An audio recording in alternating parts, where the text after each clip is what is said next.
सामने रंग माध्यम नाट्य संस्था की प्रस्तुति फुजियामा, परिकल्पना एवं निर्देशन श्री दिनेश नायर।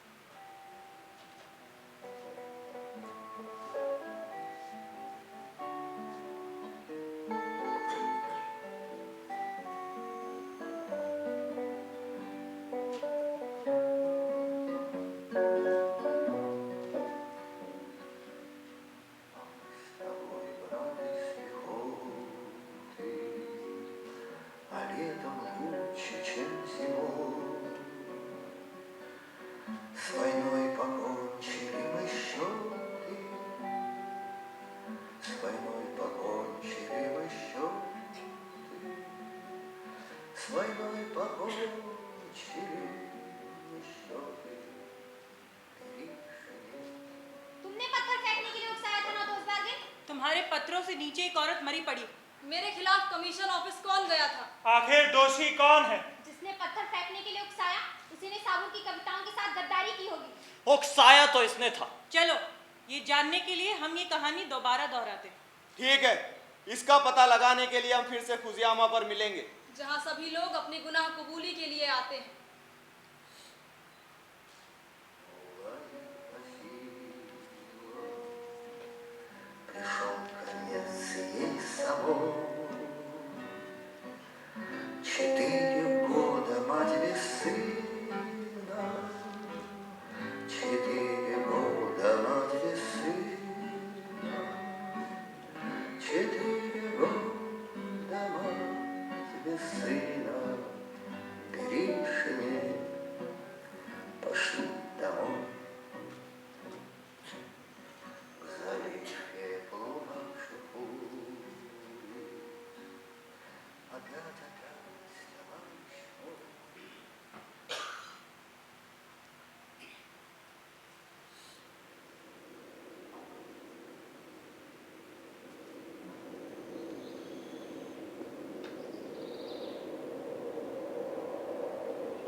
एक हरी भरी पहाड़ी की चोटी, दूर पीछे बर्फ से ढकी पर्वतमाला, एक और गहरा खड़ जिसमें नीचे एक छोटी सी नदी बहती है, वहीं से ऊपर को आने का रास्ता भी है। शनिवार का दिन, गर्मियों की दोपहर ढल रही है। चारों ओर के दृश्य को देखते हुए लगता है कि बिरले की किसी के पांव इस हरी भरी घास पर पड़े हुए। आसपास तीखी ढलानें और उन पर जगह जगह झाड़ियां और टेढ़े मेढ़े चीड़ के पेड़, निर्जन और सुनसान इलाका। परंतु आज ये स्थान जैसे जाग उठा है। टॉस बैर्गिन के निमंत्रण पर नाटक के सभी वीर नायक जो कभी देश के दुश्मनों से लड़े थे, यहाँ पधारे। वह पुराने सहपाठी और मित्र और एक साथ महायुद्ध में भाग ले चुके हैं। एक को छोड़कर सभी ढीली ढाली कामचलाऊ पोशाक पहने हुए और सैलानी जूते चढ़ाए हुए, पर एक आदमी अपने मिजाज और रुतबे के मुताबिक यहाँ पर भी बंठन कर आया है। टॉस बैर्गिन गले से ट्रांजिस्टर लटकाए हुए है, जिसकी सुई वो सारा वक्त कभी एक स्टेशन पर तो कभी दूसरे स्टेशन पर लगाता फिरता है। स्त्रियों का कहीं नामो निशान नहीं, पर मैं बाद में नमूदार हूँ। इस बीच पुरुष खेमा गाड़ने में लगे हुए।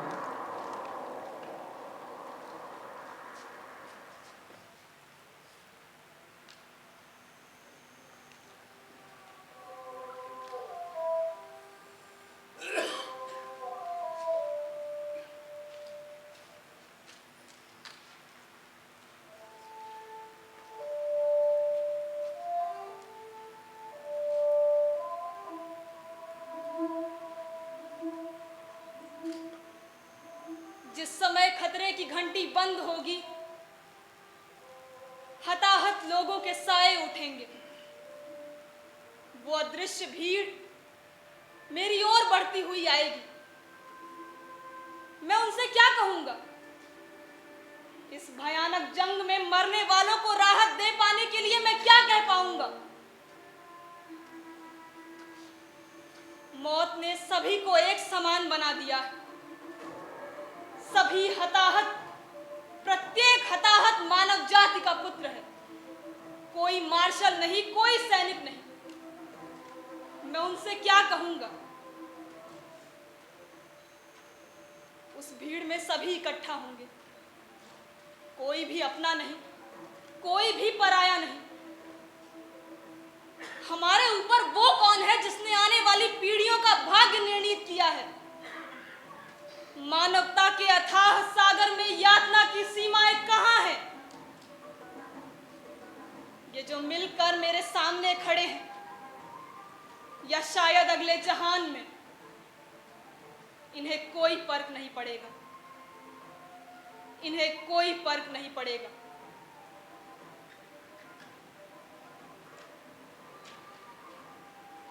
आज फुजियामा की इस पहाड़ी पर मेरे सभी पुराने दोस्त मिलने वाले हैं।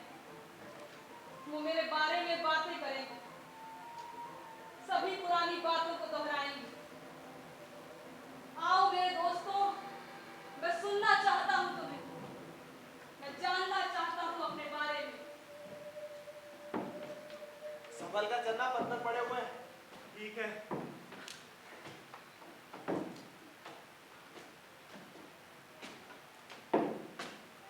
देखा, कहा था ना कि बहुत ही खूबसूरत नजारा होगा। हाँ, वाकई बहुत ही खूबसूरत नजारा है। संभल कर आना। ध्यान से ईसा बेग, खाई में जा गिरोगे।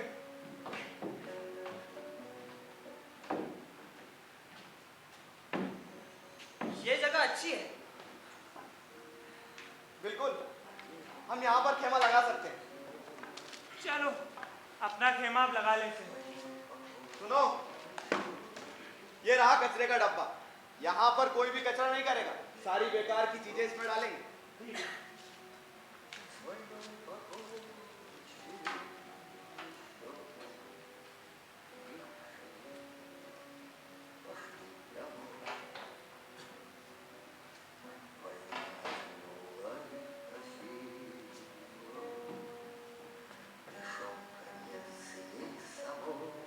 दोस्त वर्गिन, थोड़ा बाई ओर को खींचो। और तुम ओसिफ भाई, मिस्टर ईसा बेग महजुनोब, अपनी जगह से हिलना नहीं। जहां खड़े हो वहीं खड़े रहो। हाँ, खड़ा हूँ। और तुम या तो मुझे ओसिफ भाई कहकर बुला लिया करो, या सीधे ईसा बेग महजुनो। ये दो नाम पुकारने का क्या मतलब है? ये इतना भी आसान नहीं है। पहले तो तुम्हारा नाम ओसिफ भाई ही था। जंग के दिनों में तो तुम ओसिफ भाई ही रहे। मेरे लिए तो तुम अब भी ओसिफ भाई ही हो। लेकिन अब तुम्हारा रुतबा बहुत ऊंचा हो गया। बड़े पत्रकार बन गए हो, सब तुम्हें ईसा बेग महजुनोब बुलाने लगे, इसीलिए मैं कहना चाहिए तुम और लोगों की तरह मुझे ऑफिशियली एड्रेस करोगे। नहीं, इससे भी ऊंचा, जनता का प्रतिनिधि कहकर बुलाया करूंगा। इसका फैसला बाद में करते रहना। हम लोग यहाँ पार्टी मनाने आए। खेमा एक ओर से टेढ़ा हो रहा है, देखो तो एक और को चुक गया है। पत्रकार तो बहुत बड़े हो, लेकिन तंबू की रस्सी कैसे सीधी रखी जाए ये नहीं जानते। माफ करना, इसमें मेरा क्या कसूर है अगर भगवान ने तुम्हें नजर ही टेढ़ी दी है? मैं तो इसे यहाँ से सीधा ही खींच रहा हूँ। वाह, तुम खुद उसे टेढ़ा पकड़े हुए हो। मैं कब से कोशिश कर रहा हूँ, ये ठीक से बंद ही नहीं रहा है। कस के बांधो, दोस्त वर्गिन, बंध जाएगा वो भी। ईसा बेग, अब अपनी रस्सी को वहां पर बांध दो तुम भी। बांधी। चलो, सब कुछ ठीक लग रहा है। मुझे मालूम नहीं था कि एक तंबू को गाड़ने में इतनी परेशानी उठानी पड़ती है। काम तो खत्म हुआ। वाह, कैसा खूबसूरत नजारा है। इतनी चढ़ाई चढ़कर आना यहाँ तक व्यर्थ नहीं गया। ऐसा लग रहा है जैसे हम हवाई जहाज पर बैठकर ये सब देख रहे हैं। बेशक ये जगह सबसे ऊंची है। अजीब बात है, पहले हमारा ध्यान ही इस ओर कभी नहीं गया। ये तो जन्नत का टुकड़ा है। पहले यहाँ तक पहुँचना कोई आसान काम नहीं था। शहर से यहाँ तक पहुँचने में पूरा दिन निकल जाता था, और अब क्या, मोटर में बैठो और घंटे भर में यहाँ पर। इसे कहते हैं 21वीं सदी। हाँ यार, सचमुच इस सदी का तो कोई जवाब ही नहीं। जहाँ पेड़ काटे जा रहे हैं और ये पहाड़ दरक रहे हैं, फिर भी जन्नत का नजारा तो बचा हुआ है। अगर मेरे जिंदगी होती तो तुम लोग कब यहाँ आने वाले थे? तुम यहाँ आ गए, इस पहाड़ी की शोभा बढ़ गई। दोस्तों के साथ कौन छुट्टी मनाना नहीं चाहता, पर काम से फुर्सत मिले तब। तुम शहरी लोगों की जिंदगी को नहीं जानते। तुम एक एग्रोनॉमिक शोध होते थे और तुम मामबेद बच्चों को पढ़ाते हो। तुम लोगों के पास वक्त की कमी कहाँ है, पर हम शहरी लोग एक ही ढर्रे पर चक्कर काटते ही रहते हैं। तुम पत्रकार हो दोस्त, तुमसे बातों में कौन जीत सकता है? पत्रकार? एक प्रसिद्ध लेखक को तुम पत्रकार कह रहे हो? कम से कम इसे अंतर्राष्ट्रीय मामलों का विशेषज्ञ तो कहो। मॉस्को में इस जैसे लोगों की तूती बोलती है, पर यहाँ पर अच्छा सुनो, ये लोग क्या कहते हैं?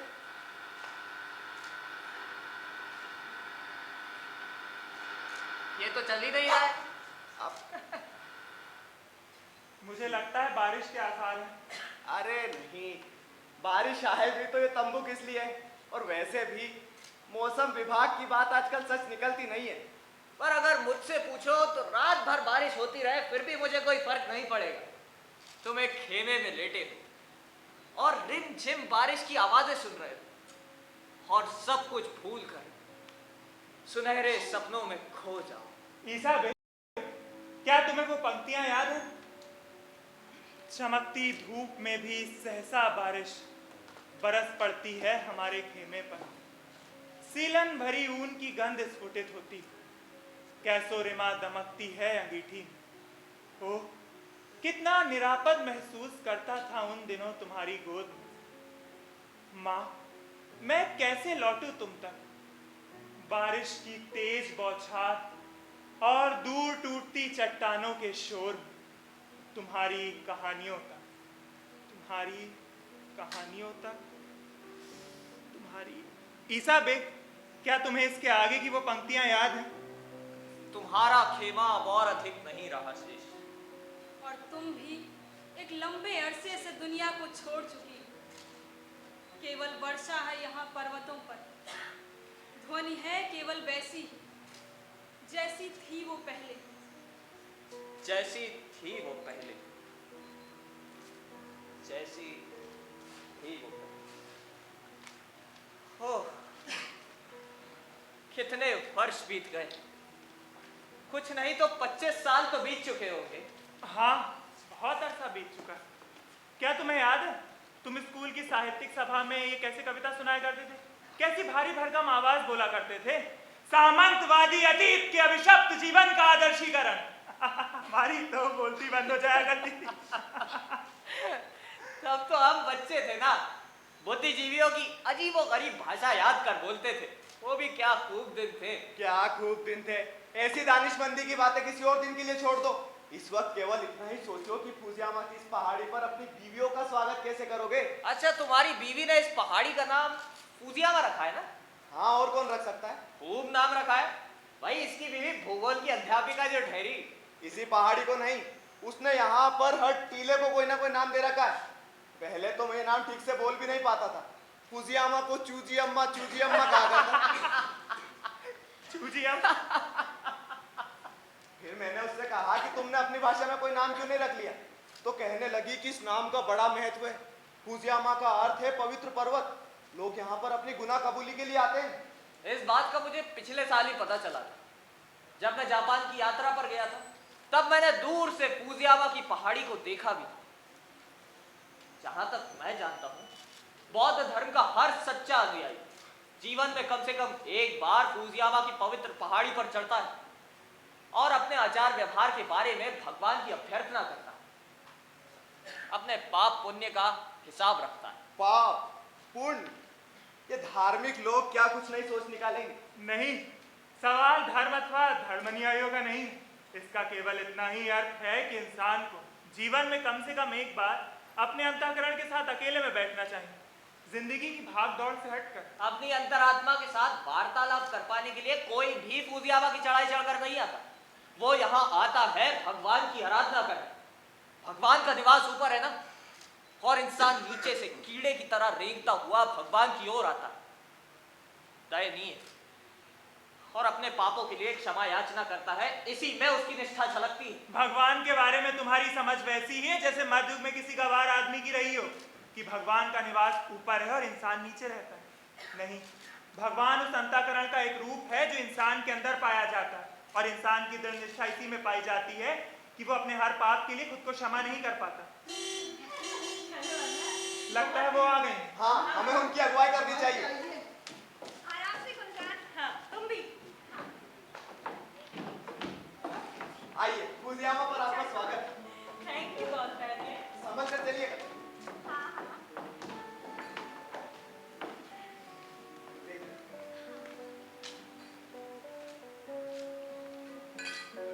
शर्म नहीं आती? इतना नहीं हो सका कि हमसे नीचे आके मिल लेते? माफ करना, हम ये खेमा गाड़ने में लगे हुए थे। लाओ दोस्त। फूजियामा में आपका स्वागत है। मतलब फूजियामा के इस शाही खेमे में आपका स्वागत है। अब आप जा सकते हैं। हम लोग रात यहीं पर बिताएंगे, शायद कल का दिन भी यहीं पर रहे। समझ गए? आपका हुक्म हम लोग बजा लाए एन वक्त पर और पूरी मुस्तैदी के साथ। खेमा तैयार, और आप सभी जानते हैं कि शाही खेमे में बिताई रात स्वर्ग के समान होती। मैं नहीं जानता था तुम अपनी लच्छेदार भाषा के साथ लोगों को बहकाना भी जानते हो। बस एक ही खेमा लगाया है या कुछ और भी किया है? बोल तो ऐसे रहे हो जैसे ना जाने सचमुच कुछ और किया होता तो अपनी तारीफ में कितने कसीदे सुना डालते। फुजियामा की पहाड़ी पर दूसरे के काम में मीन मेख निकालना बहुत बुरा समझा जाता है। हाँ, अनवर खानुम विशेषकर इसलिए जब तुम्हारा पति दो दो आदमियों का काम कर रहा हो। वाह, कितना सुंदर। इस चोटी पर से दूर दूर तक का नजारा नजर आता है। फूजी पर्वत दैवी पवित्रता की ओर उठते कदम की भांति नीले सागर पर से उठता है। उसके हिमाच्छादित शिखर पर ऋषियों का वास। पर याद नहीं आता ये किसकी पंक्तियां हैं। शायद किसी जापानी कवि की है। तुम ठीक कहती हो अनवर। फुजियामा की चोटी पर ऐसी ही भावनाएं मन में उठनी चाहिए। क्या खूब नजारा है। क्या तुम जानते हो कि फूजियामा पर मनुष्य से किस बात की अपेक्षा की जाती है? यही कि वो अपने मन के सभी रहस्य खोल कर रख दे। इसी कारण इसे फूजियामा का नाम दिया गया। मैं अपने गुनाह कबूलने के लिए तैयार हूं, पर सबसे पहले मर्दों को अपनी गुनाह कबूली करनी चाहिए। क्यों? ठीक है ना? कबूलने को है ही क्या? अभी पता चल जाएगा अनवार की कुछ है या नहीं। मसलन गुलजार को अपने चाहने वालों के नाम बता देना चाहिए, जो इसाबेग के साथ शादी से पहले इनके दीवाने थे। ये तो कोई मुश्किल काम नहीं। मैं तो उनके नाम भी बता सकती हूँ जो आज भी मेरे दीवाने और यहाँ मौजूद हैं। बता दो गुलजार, ये लोग भी क्या याद करेंगे। साहबान, मुझे फुजियामा पर कुछ भी छुपाने की जरूरत नहीं है, ना भगवान से ना आप लोगों से। पर मेरी फिलोसॉफी कहती है पहले भोजन फिर चेतना। इसलिए हम लोगों को सबसे पहले पेट पूजा करनी चाहिए। चलो आखिर तुम्हें याद तो आया। दानिशमंद लोगों का कहना है जहाँ हवा साफ हो वहाँ भूख भी जोरों की लगती है। चले? चलो आ जाओ इसाबेग।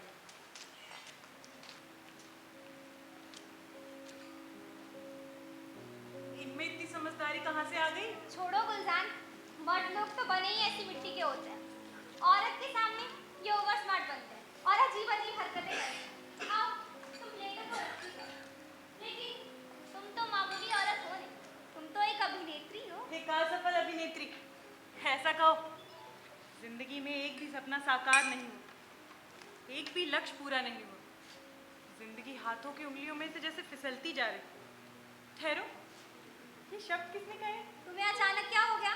मुझे कुछ नहीं हुआ। पति लेखक है, पत्नी अभिनेत्री, तुम्हें और क्या चाहिए? इससे क्या?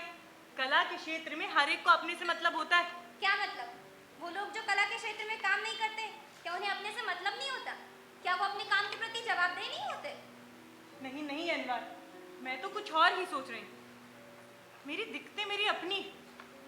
एक जमाना था जब मैं डेस्टिमोना, मैरी स्टुअर्ट और क्लियोपैट्रा की भूमिका में अभिनय करने के सपने देखा करती थी। इन्हें खेल पाने के लिए मैं अपनी जिंदगी तक दांव पर लगा देती। ट्रेजेडी में उनसे बड़े पात्र नहीं मिलेंगे। इंसान वर्तमान को समझ पाने के लिए अतीत की ओर जाता है। मैं ऐसी ही ट्रेजेडी में अभिनय करना चाहती हूँ। मैं इन बुलंदियों को छूना चाहती हूँ, पर हमारे थिएटर को इसमें कोई दिलचस्पी ही नहीं। इस समय मैं समकालीन नाटकों में फंसी, और ये समकालीन नाटक क्या है?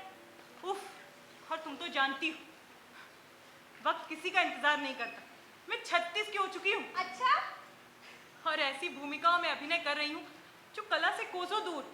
लेकिन हर कोई यही दिखाने की कोशिश करता है कि जो जैसा चल रहा है वही सही। क्या तुम जानती हो उसका क्या मतलब? तो सोचकर ही कांप उठती हूँ। मेरा दुख ये है कि वेब सीरीज और स्क्रीन ने नाटकों के दर्शकों को जीवंत कला से दूर कर दिया है। और स्क्रीन पर कलाकारों को जीवंत महसूस कराना संभव है क्या? तुम प्रदर्शनकारी लिखा जाता है। गुलजान को हर कोई जानता है। तुम उनकी चहेती अभिनेत्री हो, दर्शकों की सम्मानित कलाकार हो। अगर हम मान भी लें कि इन सबसे तुम संतुष्ट नहीं, तो भी इसमें निराश होने की क्या बात है? देखा अनवर, तुम तो इतनी सूझबूझ वाली हो, पर तुम भी मेरी बात नहीं समझी। वे मेरे बारे में लिखते हैं, ठीक है, पर इससे क्या? मेरी महान भूमिका का क्या हुआ? क्या सचमुच मैं मरुस्थल पे उगने वाले फूल की तरह रंगमंच से ओझल हो जाऊंगी? फिल्मों की बात और है, रंगमंच का कलाकार कभी ओझल नहीं होता। दर्शक उसकी बेहतरीन प्रस्तुति का हमेशा इंतजार करती है। और कोई अपनी किस्मत का रोना रोए तो मैं समझ सकती हूँ, पर तुम कैसे रो सकती हो? अगर तुम मेरी जगह होती, छोटे से कस्बे की डॉक्टर, और हर रोज वही घिसे पिटे काम करना पड़ता। अपना मुंह खोलो, जीभ दिखाओ, उनके प्यारी साथ। अनवर, तुम मेरी बात समझी नहीं। तुम तो अपने मन के काम में लगी हो, ठीक है ना? मैं भी अपने मन का काम करना चाहती हूँ। और मैं तो ऐसे सपने की चर्चा कर रही हूँ जो जीवन को सार्थक बनाता है। सपने सपने, तुम्हारा माधुर्य कहाँ है? सॉरी, सुनो तो लेखक महोदय, तुम्हारी पत्नी परेशान है और तुम खड़े देख रहे हो। आखिर कब तुम ऐसी रचना रचोगे जो इसका सपना साकार कर पाएगी? मेरी मातृभूमि में पीर पैगंबर नहीं रहते, क्या मैं इसके लिए नहीं लिखता रहा? जो तुम लिखते हो वो तो... चुप क्यों हो गई? भाई मैं क्लासिक्स लिखने वालों में से नहीं हूँ, पर इसकी नजर में तो आज क्लासिक्स लिखने वाला कोई लेखक ही मौजूद नहीं है। अब कौन किसकी बात माने, तुम्हारी पत्नी की या आलोचकों की? मनुष्य को सबसे पहले अपने दिल की बात माननी चाहिए। वाह गुलजान, क्या बात कही। हाँ, ये सब बस तुम्हारे विचारों से मेल खाता है। साथियों, इससे पहले कि फौजी टुकड़ियां एक दूसरे पर टूट पड़े, मैं आप सभी को भोजन पर पधारने का न्योता देना चाहता हूँ। मतलब क्या, ये भोजन पर टूट पड़े। हाँ, यही सबसे अच्छा सुझाव है। बहुत नींद में एक नहीं निकाला, यहाँ तुम्हारे घर जैसा भोजन तो नहीं मिलेगा। हाँ, मैं अपने साथ समोवार लेते आई हूँ, जिन्हें भोजन गर्म करना है वो जाके कर सकते हैं। ये सब कहने की क्या जरूरत है? आसपास का नजारा ही इतना खूबसूरत है कि किसी और चीज का कोई महत्व ही नहीं। तुमने 100% ठीक कहा है, मैं तुम्हारी बात से सहमत हूँ। आज हम सब इस दैवी पर्वत पर बैठे हैं। अगर हम लोग आज घर पर ही बैठे रहते तो कितनी बड़ी हिमाकत होती। बिल्कुल ठीक कहा। और अब अपनी खुशी का प्याला छलाछल भरने के लिए जरूरत इस बात की है कि इस दावत का कोई संचालक चुना जाए। मेरा सुझाव है कि इस दावत की नेता गुलजान को चुना जाए। नहीं नहीं, मुझे तो ये सब बड़ा अटपटा लगता है। हमारा मेजबान डॉसबर्गिन यहाँ मौजूद, उसके यहाँ रहते। नहीं नहीं गुलजान, ये भूमिका तुम ज्यादा अच्छे से निभा पाओगी। अच्छी बात, चलो ये रोल भी कर देखे। हाँ, अगर सहसा इसी रोल में तुम्हारा सपना भी साकार हो जाए तो। तुम कुछ भी कहो पतिदेव, मैं तुम्हें जीनियस तो मानने से रही। तुम्हारे मुंह से निकली किसी भी बात पर अब हमें आश्चर्य नहीं होता। हम सब तुम्हें अच्छी तरह जान गए। साथियों, संचालक महोदय से अनुरोध है कि वो अपनी जगह पर चली जाएं और अपनी कमान संभालें। कहाँ से शुरू करें? पहला जाम भर लिया जाए। मुझे अंगूरी शराब चाहिए। ये भी अच्छी है। वाह, बड़ी लजीज है। शराब चाहिए या स्कॉच? इस वक्त कौन आ गया? मैंने तो कहा था कि हमें कोई परेशान न करे। दोस्त बेर्गिन, क्या हम समझे कि ये पर्वत भी आपकी रियासत में शामिल है? इलाका तो राजकीय फार्म का है और मैं उस विभाग में कृषि विशेषज्ञ हूँ, पर इस वक्त कौन अटका है? उसकी यहाँ पर क्या जरूरत? कौन है? आयशा पा। आइए आयशा पा। सुनो, आयशा पा आ गई है।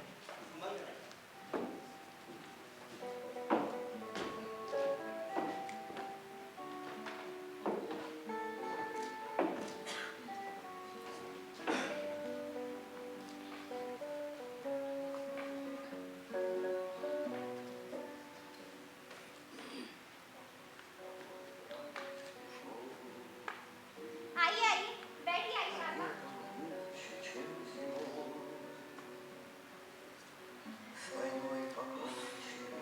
मेरी तो सांसें फूल रही है। मैं घबरा गई, किसी गलत जगह ना पहुंच गई। माफ कीजिए आयशा पा। शुक्रिया, अब आप जा सकते हैं।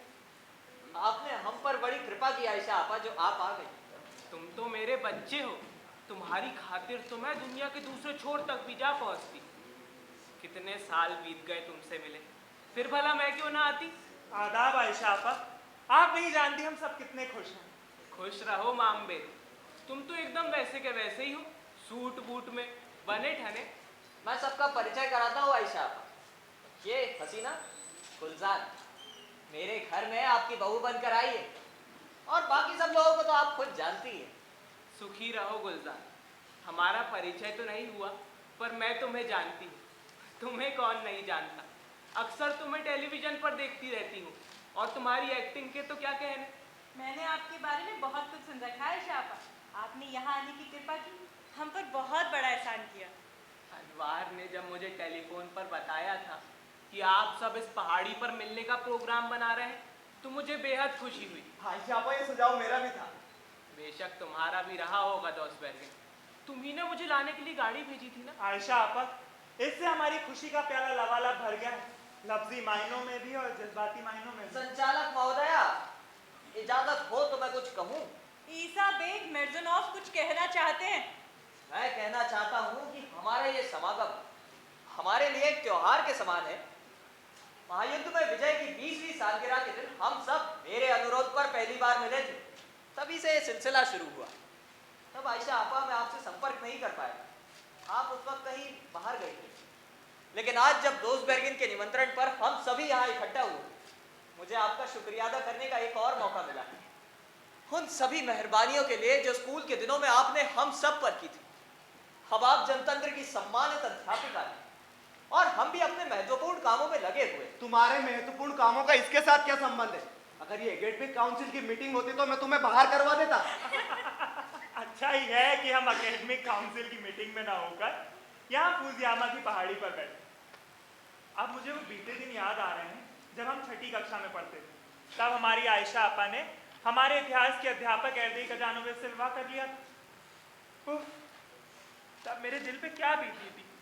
ईर्ष्या से हम सब पागल हो रहे थे। मैंने तो उनकी क्लास में बैठना भी बंद कर दिया था। उस वक्त मुझे इस बात की समझ नहीं थी कि स्त्री और पुरुष के बीच प्रेम एक स्वाभाविक चीज है, और मुझे लग रहा था कि हमारे साथ धोखा हुआ है। क्या आपके पति जिंदा है? नहीं, वो स्टालिनग्राद के मोर्चे पर मारे गए। ये तो अब बीते दिनों की बात हो गई, लेकिन उन दिनों जब तुम लोग उनकी उपेक्षा करने लगे थे, उनके दिल को बड़ी ठेस लगी थी। वो मुझसे कहते रहते थे, तुम उनसे कहती क्यों नहीं, मुझसे दूर दूर ना रहा करे। मैं तुम्हें उनसे छीन कर तो नहीं लाया, पर बेमतलब ही तो हम ईर्ष्या की आग में नहीं चलने लगे थे ना। आप तो हम सब के दिल की रानी हुआ करती थी। हमारी आयशा आपा को हमसे कोई क्यों अलग करे? ये पुरानी कहावत भी तो है कि लोमड़ी का लाल रंग और औरत की खूबसूरती उसकी दुश्मन होती है। आयशा आपा, आपकी सेहत का जाम, एक अध्यापिका के नाते, एक माँ के नाते। चीयर्स। खुश रहो प्यारे बच्चों। आपके बेटे को तो मैंने देखा है, वो ठीक आप पर गया है। आपके साथ ही रहता है वो? नहीं, वो अपने परिवार के साथ दूसरे शहर में रहता है। जिन दिनों मेरे पति मोर्चे पर जा रहे थे, उन्हें इस बात का बड़ा खेद था कि हमारा एक ही बेटा है। वो मुझसे कहते रहते थे कि बेटे की परवरिश बहुत अच्छी तरह से करना। अगर इसे कुछ हो गया तो जो तंतु हमें धरती से जोड़ता है वो कट जाएगा, जीवन का कोई महत्व नहीं रह जाएगा।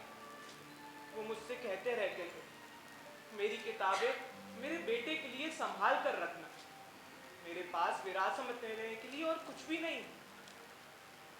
वो जानते थे कि वो लौटकर वापस नहीं आएंगे।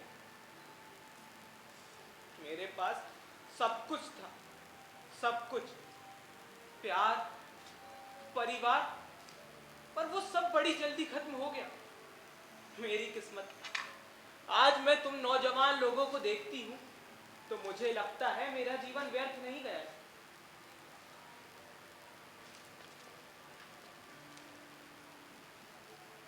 ये है दिल को छू लेने वाली कहानी। आइए आयशा आपा। तुम जैसे लेखकों ने केवल साहित्य में जगह गे रखी। लिखते हो यात्रा संस्मरण, श्रीलंका, नेपाल, इथोपिया की अपनी यात्राओं के बारे, जिन्हें आसानी से किसी संदर्भ ग्रंथ में पढ़ा जा सकता है। इन्हीं को लिखकर लेखक बने बैठे हो। क्या मतलब? कभी ऐसा भी कुछ लिखा है जो दिल को छूता हो, जैसे आयशा आपा की कहानी? हमारा भाग्य समुद्री तूफान की तरह मुंह फाड़े हमारे सामने खड़ा। कहाँ है उसका चित्रण? बस कह दोगे मैं शेक्सपियर नहीं। बोधे बहाने बनाना जानते हो। तुम्हारी रचनाओं में एक भी शब्द ऐसा नहीं मिलता जो दिल की गहराइयों को छू लेने वाला, जो कागज के पन्ने पर सजीव होकर उभरे। तुम इस वक्त स्टेज पर नहीं हो, ये एक्टिंग करना बंद करो। मैं नहीं, तुम साहित्य के साथ खिलवाड़ करना बंद करो। मैं अपना पार्ट निभा लूंगी। मुझे एक सच्ची भूमिका खेलने के लिए मिल जाए, उसके लिए मैं अपनी जान तक दे दूंगी। और तुम, क्या तुम अपने काम के लिए जान की बाजी लगा सकते हो? क्या तुम अपनी जिंदगी कुर्बान कर सकते हो? मैं पहले ही अपनी जिंदगी कुर्बान कर चुका हूँ तुम्हारे लिए। खबरदार जो मुझसे इस तरह से बात की। तुम्हें क्या हो गया है? मैं कला की बात कर रही हूँ, तुम अर्थों के अनर्थ नहीं निकाल। मैं गुलजान से सहमत हूँ। वो तो तुम हो गई, हर बात में मीन में निकालना तो तुम्हारा काम ही। सवाल मीन में निकालने का नहीं है, हमें इस बात का यकीन होना चाहिए कि जैसा जीवन हमने जिया है उसकी तस्वीर एक महान साहित्य में उतरेगी। वो एक पूरी पीढ़ी का अनुभव होगी, हमने उसे कैसे जिया, आने वाली पीढ़ियां भी उसे ऐसे ही जीना चाहेंगी।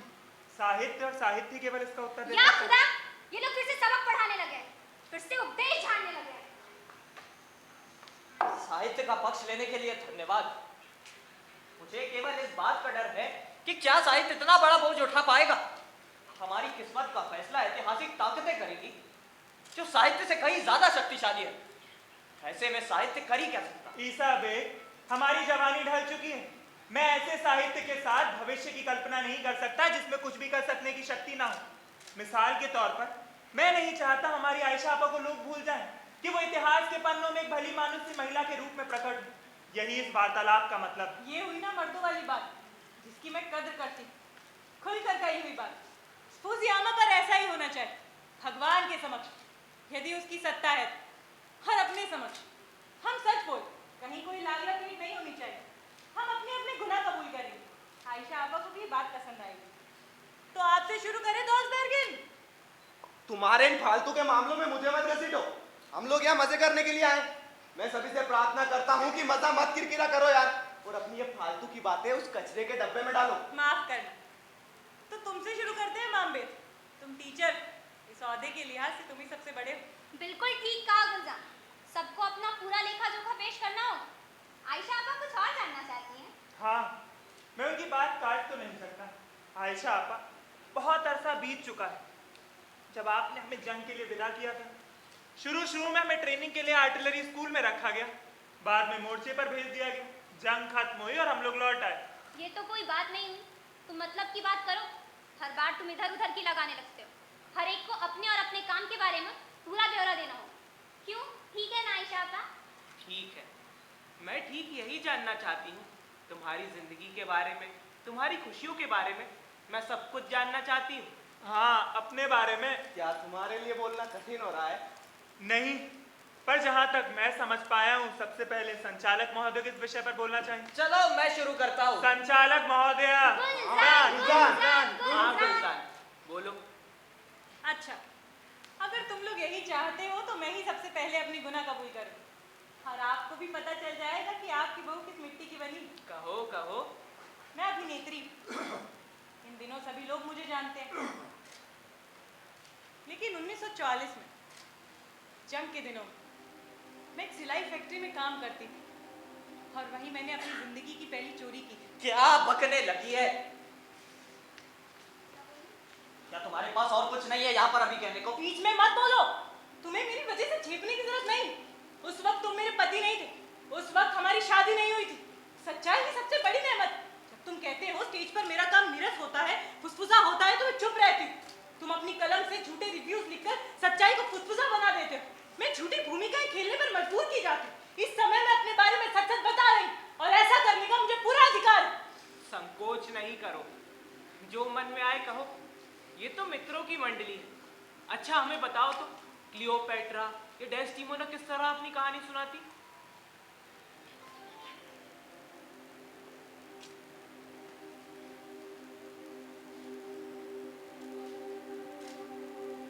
मैंने ये चोरी मजबूरी में की। माँ बीमार थी और मेरे भाई छोटे छोटे थे।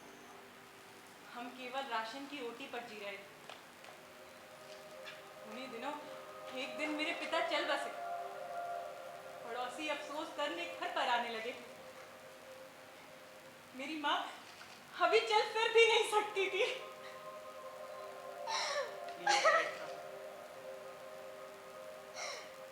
कभी मैंने 2 कमीजें पहनी और क्या बक रही है ये? उसे बोलने दो। वो कमीजें मैंने बाजार में बेच दी और उन पैसों से डबल रोटी, आलू और थोड़ा सा आटा खरीद, फिर पड़ोसियों को इकट्ठा किया और स्वर्गीय पिताजी की याद में से भोज किया। अब जब मैं उसके बारे में सोचती हूँ तो मेरा सिर शर्म से झुक जाता है। मुझे बहुत बुरा लगता है। यदि फुजियामा पर न्याय के देवता का निवास, तो वो मुझे इस पाप के लिए क्षमा करे। बोलती जाओ, बोलती जाओ। तुम्हारी अंतरात्मा को और कौन कौन से पाप कचोट रहे? उनके बारे में भी मैं तुम्हें बतला दूं। मैं फैक्ट्री की शौकिया नाटक मंडली में भाग लेने लगी। जंग के बाद मैं नाट्य विद्यालय में दाखिल हो गई और वहीं मेरी मुलाकात इस कैरेक्टर से हुई। वाह, क्या कहने! कोई और औरत होती ना तो भगवान का दिन में 3-3 बार धन्यवाद करती कि उसे ऐसा कैरेक्टर मिला है। मैं तो ऐसा करने से रही। साथियों, ये मत भूलो कि तुम दोनों सुनसान जगह पर नहीं बैठे हो। माफ करना दोस्त भाग्य, पर अब पीछे लौट पाना संभव नहीं। जवानी में जोश खरोश होता है।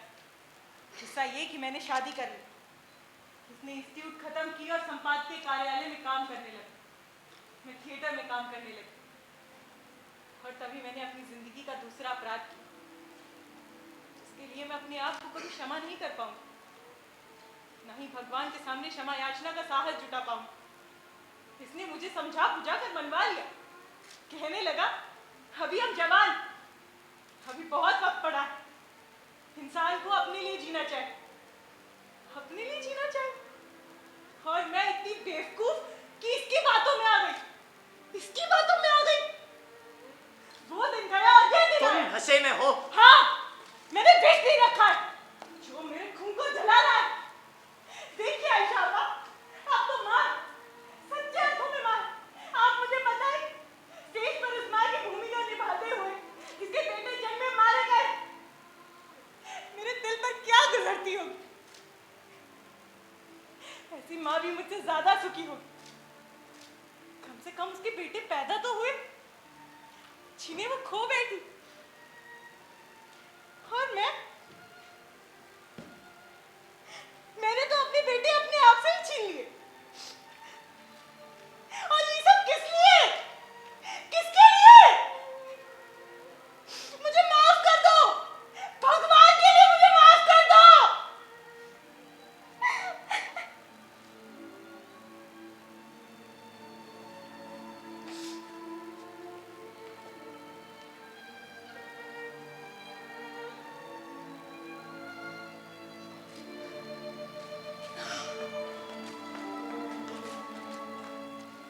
इसे इस तरह के दौरे कभी कभी पड़ते रहते हैं। हिस्टीरिया। आप लोग अपना कार्यक्रम जारी रखें, इस और ध्यान न दें। मैं जाकर उसे निभा लाता हूं। डेस्टिमोना, मुझे माफ कर दीजिए, मेरी ही वजह से आप सबका मजा किरकिरा हुआ है। नहीं आयशा आपा, इसमें आपकी कोई गलती नहीं। आप परेशान ना हो। गुलजान का स्वभाव ही ऐसा बन गया, वो अंदर ही अंदर घुटती रहती और फिर मुंह से मन की बात बोल देने पर दोबारा से परेशान हो जाती। ऐसा ही जान पड़ता है। किसी ने ठीक ही कहा है कि बच्चों के बिना जिंदगी सचमुच दुर्भर हो जाती है। लेकिन बच्चों के साथ भी आजकल जिंदगी कौन सी आसान है। छोटी उम्र में तो बच्चे कहना मानते हैं, लेकिन बड़े होने पर उनके पर निकल आते हैं। आजकल के युवक युवतियों को तो समझ पाना भी मुश्किल हो गया है। वो सब जानते हैं, सब समझते हैं, उनसे एक शब्द भी कहो तो जवाब में बस लेक्चरबाजी बंद करो, ऐसा सुनने को मिलता है। लगता है कि वे हमसे उब चुके हैं। क्या तुमने कभी सोचा है ऐसा क्यों होता है? शायद वो लोग तुम्हें बोर समझते हैं। उन्हें तुम क्या दे सकते हो? उन्हें तुमसे क्या मिल सकता है? क्या तुम उन्हें नई नई बातों की जानकारी दे सकते हो? अब आप किधर जल्दी? शीघ्र ही आप कहने लगेंगे कि पति पत्नी के बीच जानकारी का आदान प्रदान होना चाहिए। हाँ, आदमी और पुरुष के बीच तो और भी ज्यादा जरूरी है। माफ कीजिए, लेकिन अगर दोनों के बीच में प्रेम है तो बाकी सब बातें गौण हो जाती। जैसे कि सब एक और गुलजान के बीच बीत रही है। देखा आयशा बात, कल की औरतों को इससे तो पुराना सामंती जमाना ही अच्छा था। पति की इज्जत तो होती थी, उसकी संख्या भी मानी जाती थी। बस दोस्त गार्गी, तुम्हें अपने ऊपर बड़ा तरस आने लगा है। हमसे तुम्हें उतनी ही इज्जत मिलेगी जितनी इज्जत के तुम हकदार हो। ये कैसे पता चले कि कौन कितनी इज्जत पाने का हकदार है? तराजू हो तो पता चल जाए। हाँ हाँ, तराजू भी आ जाएगा। साइंस और टेक्नोलॉजी क्रांति के जमाने में पति बनना कोई आसान काम नहीं है। उससे भी ज्यादा मुश्किल है अपने स्वभाव के अनुरूप रह पाना। इससे तो मैं सहमत हूँ। अपने स्वभाव के अनुरूप से तुम्हारा क्या मतलब है? तुम लोग क्यों बाल्टी खाल निकाल रहे हो? आयशा आपा, मैं सच कहता हूँ, अभी इन लोगों को फुजियामा से भगा दूंगा। तुम लोग यहाँ आए किस लिए हो? बहसें करने और बाल की खाल निकालने, जबकि मुझे और आयशा आपा को तुम्हारी इन बेसिर पैर की बातों को सुनना पड़ रहा है। सच कहता हूँ, यहाँ से भगा दूंगा अभी। नहीं दोस्त बेरगिन, मैं इनकी बातें सुनना चाहती हूँ। नहीं आयशा आपा, ये सब नहीं चलेगा। यहाँ पर मैं मेजबान हूँ और ये लोग मेरे मेहमान हैं। मेहमानों का काम है खाना पीना मौज करना। मैं भी उन लोगों को लेकर आता हूँ।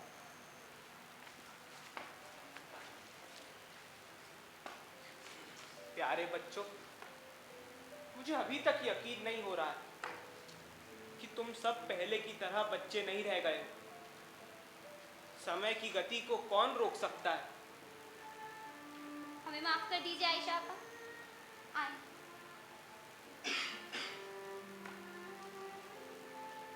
किसी जमाने में एक दानिशमंद ने कहा है कि अगर प्रेम में दरार पड़ जाए तो घरेलू झगड़ा उसे जोड़ देता है। ये 100% सच है। इसकी बहुत परवाह नहीं करनी चाहिए। इसकी मरम्मत तो हमारी जिंदगी में आए दिन होती रहती है। ओह, इसकी चर्चा करने से भी क्या लाभ? इसे तो हम भूल भी चुके हैं। ठीक है, फुजियामा पर हमें अपना काम जारी रखना चाहिए। अब किसकी बारी है? यारो छोड़ो भी इस किस्से को। इस खेल में क्या रखा है? आपस में गपशप लड़ाते हैं। वाह जी, मैं तो आप लोगों के सामने अपना सीना चाक करके रख दूं और आप लोग शरीफ पारसा बने चुप्पी साध लें। नहीं जनाब, मैं कोई खेल नहीं खेल रही। इसमें से सरक कर अब कोई बाहर नहीं जा सकता। हमने पहले से ही फैसला कर रखा है। अब आपकी बारी है मामबेद, अब आप अपनी कहिए। मामबेद अपनी क्या कहेगा? मैं कितनी बार कह चुकी हूँ इससे, पीएचडी कर लो, पीएचडी कर लो। और लोग भी तो आगे बढ़ रहे हैं ना। क्या वो तुमसे ज्यादा बुद्धिमान है? हमारी जान पहचान के कितने ही लोग अपनी थीसिस पास करवा चुके हैं और पीएचडी कर चुके हैं। वो अच्छा रहते हैं, अच्छा खाते पहनते हैं। मैं कहती हूँ उससे, इसमें हर्ज ही क्या है? लेकिन नहीं, ये साहब नहीं मानेंगे। मैं अपनी स्वार्थ सिद्धि के लिए साइंस का इस्तेमाल नहीं कर सकता। ये साइंस के साथ खिलवाड़ करना होगा। अरे, तुम्हारे लिखने से किसी का बिगड़ता ही क्या है? तुम भी कोई ऐसा विषय चुन लो जिसकी मांग हो। बिल्कुल, विषय जरूर ऐसा होना चाहिए जिसकी चर्चा चल रही हो, पर मुख्य बात मजा करना है। इसमें कोई कमी नहीं रहना चाहिए। दोस्तों, जाम तैयार है और आप लोग एक दूसरे के गुनाह के बारे में जानना चाहते हैं। सच कहता हूँ, सभी को भगा दूंगा फुजियामा से और अपनी इंटेलेक्चुअल बातें कचरे के डब्बे में डालो। अनवर, तुम ये क्या फालतू का वार्तालाप ले बैठी हो? मुझे क्या, पढ़ाते जाओ और गरीब के बच्चों को मरते दम तक पढ़ाते जाओ। सड़े हुए घुटन भरी कमरों में अपनी जान खपाते जाओ। अंधे कुएं में पड़े रहो। ना तुम्हें कोई जाने ना पहचाने मेरी वजह से।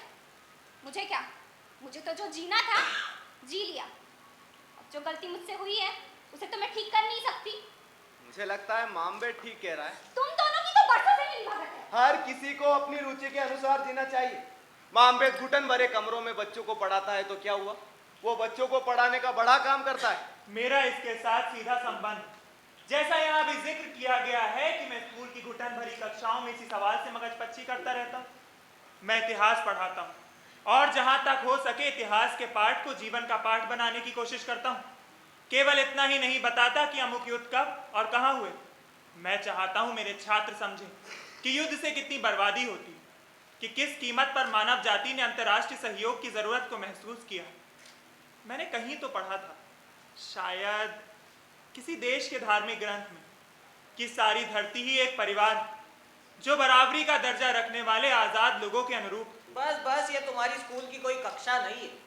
ये घिसे पिटे तथ्य तो हम भी जानते हैं। अगर मैं अपने छात्रों को वैसे ही पढ़ाता हूं जैसा तुम मान बैठे हो तो मैं 2 कौड़ी का भी अध्यापक नहीं हूं। नहीं दोस्त, स्कूली अध्यापक बनना इतना आसान काम नहीं। हर काम का एक ऊंचा पैमाना होता है जहां ऊंचे स्तर की पढ़ाई की जाती है, और मुझ में विश्वास है कि मुझ में उस स्तर की पढ़ाई करने की योग्यता है। यदि और लोगों में भी योग्यता पाई जाए तो अच्छा ही होगा, बजाय इसके कि वो गुणा और भाग के छोटे छोटे सवाल करते रहें, पत्रकारिता में भी और कला में भी। बस बस, और लोगों को सिखाने चले जबकि खुद नहीं जानते कैसे जिया चुप जाता है। रहो। मेरे दोस्त की बात अलग है, अगर वही एक अफसर होता तो कोई बात नहीं थी, लेकिन हम बहुत बार चुप रहने का अपराध कर चुके हैं आज भी, जबकि हम सब मौजूद हैं। माम बेद, तुम इतने परेशान क्यों हो रहे हो? जहां बढ़ चढ़कर बात करने की तो हम सब लोगों की आदत है, इसमें इतना गर्म होने की क्या जरूरत है?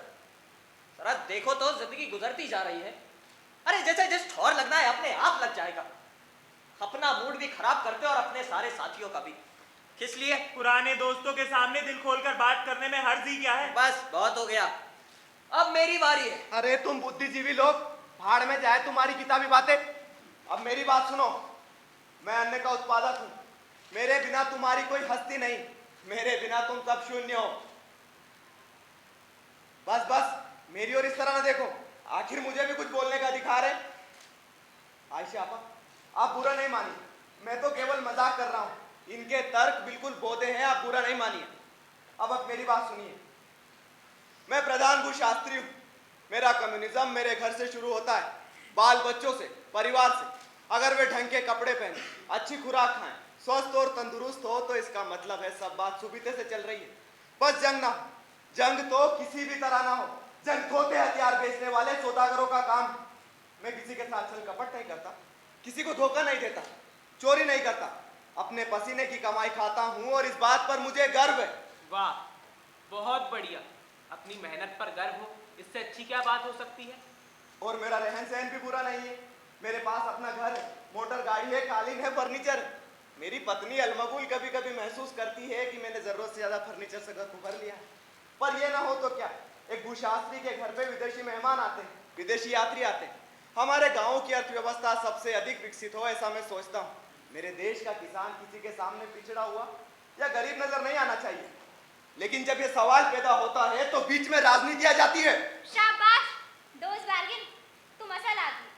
आओ दोस्त बार्गिन, और दोस्त बार्गिन जैसी लोगों की सेहत का जाम।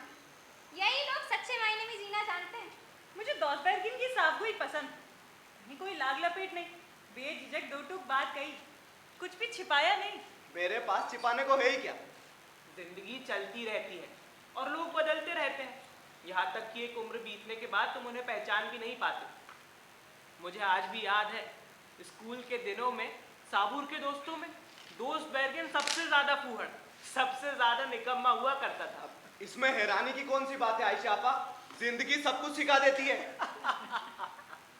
खूब कहा, क्या जीती जागती बात कही है। तुम लोगों को एक दूसरे के साथ मजाक करते हुए देखकर मुझे आज बहुत अच्छा लग रहा है। जिन दिनों मैं अपने ट्रेनिंग स्कूल की पढ़ाई खत्म करके तुम लोगों के बोर्डिंग स्कूल में आई थी, उस वक्त मेरी उम्र 18 वर्ष की भी नहीं थी। उस वक्त उस पूरे नगर में वही एक बोर्डिंग स्कूल हुआ करता था, जहां आसपास के बच्चे पढ़ने आया करते थे। तुम लोग उस वक्त दूसरी जमात में पढ़ते थे। अब मैं उस वक्त को याद करती हूँ तो लगता है कैसी कैसी हरकतें हुआ बताइए करती। ना, हमें बताइए क्या हुआ करता था। इनकी बातों से तो लगता है ये फरिश्ते थे। फरिश्ते ना सही, पर ये बहुत अच्छे बच्चे थे। जंग के दिनों में मुझे स्कूल का डायरेक्टर बना दिया गया था। सन 42 में, जो सहसा सबसे कठिन समय था, एक दिन चारों के चारों मेरे पास आए, कहने लगे हमें मोर्चे पर जाना है। मैंने कहा अभी तो तुम 17 वर्ष के भी नहीं हुए, अभी तो तुमने पढ़ाई भी खत्म नहीं करी। लेकिन नहीं, इन लोगों ने मेरी एक बात नहीं मानी। बाद में मुझे पता चला ये लोग पहले ही भर्ती दफ्तर में सारी बातें कर आए थे। ज्यादा विस्तार के साथ बताइए ना आयशा आपा, वरना ये गुलजार मेरी बात पर यकीन ही नहीं करती कि ऐसा भी कभी हो सकता था। मैं आपके पास सबसे पहले आया था ना, मैंने ही सबसे पहले कदम उठाया था। आपको याद है ना आयशा आपा? अगर मैं भूल नहीं कर रही तो सबसे पहले साबूर आया। देखा, तुम्हारा पहला झूठ पकड़ा गया। लेकिन उस इसमें बहस करने की क्या बात है, सबसे पहले साबूर ने ही बात की थी। सुनो, इसमें तुम्हारा क्या जाएगा? बोल दो ना कि मैंने ही सबसे पहले बात चलाई थी। नहीं, दोस्त बैरगिन की भाषा में हमारा कोई नैतिक अधिकार नहीं, और तुम बीच में मत बोलो। जरूरी ये नहीं कि पहल किसने की थी। सब एक साथ खेलते थे, एक कमरे में रहते थे और सब एक ही साथ मेरे पास आए थे। इनके आने से पहले साबुर मुझसे बात कर गया था। बाद में ये लोग मेरे पास आए और कहने लगे आपा आपसे एक अनुरोध है। कहो क्या बात है? मैंने कहा कहते हैं हमें मोर्चे पर जाना है। मैंने कहा अभी तो तुम 18 वर्ष के भी नहीं हुए। लेकिन नहीं, इन लोगों ने मेरी एक बात नहीं सुनी। कहने लगे हम भर्ती दफ्तर में गए थे, वहां से हमें ये कहकर वापस भेज दिया है कि स्कूल की तरफ से एक परमिशन लेटर लेके आओ, जिसमें स्कूल की डायरेक्टर ये लिखकर दे दे कि तुम्हें फौज में भर्ती कर लिया जाए, वॉलंटियर के रूप में। तुम्हें अलग अलग सैनिक टुकड़ी में ना रखा जाए। ये बात सुनकर मेरा तो कलेजा ही मुंह में आ गया। मुझे कुछ समझ ही नहीं आ रहा था मैं कैसे कह देती कि तुम्हें मौत के मुंह में झोंक दूं, पर यह भी कैसे कहती कि तुम्हें कहीं जाना वाना नहीं है। लेकिन अगर मैं इस बात का जिम्मा ले लूं कि मैं इन्हें कहीं नहीं जाने दूंगी, तो क्या ये उचित होगा? मातृभूमि की रक्षा करने के लिए जो तड़प इनके दिल में उठी है, क्या उसे मार दूं? कभी मेरे मन में एक विचार आए, कभी दूसरा। शाम को मैंने ये सारी बातें स्कूल के हेडक्वार्टर में सुनाई। हेडक्वार्टर के सेक्रेटरी ने मुझसे कहा, तुम हमसे बेहतर जानती हो। बाद में ये लोग मेरे पास आए और मैंने वो परमिशन लेटर बना के दे दिया। सबको एक साथ विदा करके आई थी। चारों के चारों को रेलगाड़ी में बैठा कर आई। मैंने इनके चेहरों की ओर देखा। रेलगाड़ी में सबसे छोटे बच्चे थे। हे भगवान, ये मैं क्या कर बैठी हूं। रात भर में रोती रही, और जब साबूर के दादा मुझसे मिलने आए तो मैं सिर से पैर तक कांप उठी। वो बहुत बुजुर्ग आदमी थे, भेड़ बकरियां पालते थे और ऊंट पर बैठकर आया करते थे।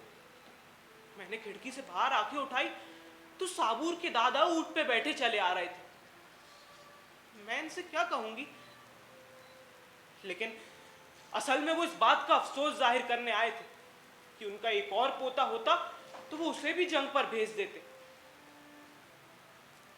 मैंने कभी भगवान या देवी देवताओं पे भरोसा ही नहीं करा, लेकिन उन दिनों मैंने सभी देवी देवताओं के आगे प्रार्थना की कि मेरे सभी बच्चे सही सलामत रहें, और आज भी मैं तुम सबका सुख ही चाहती हूँ।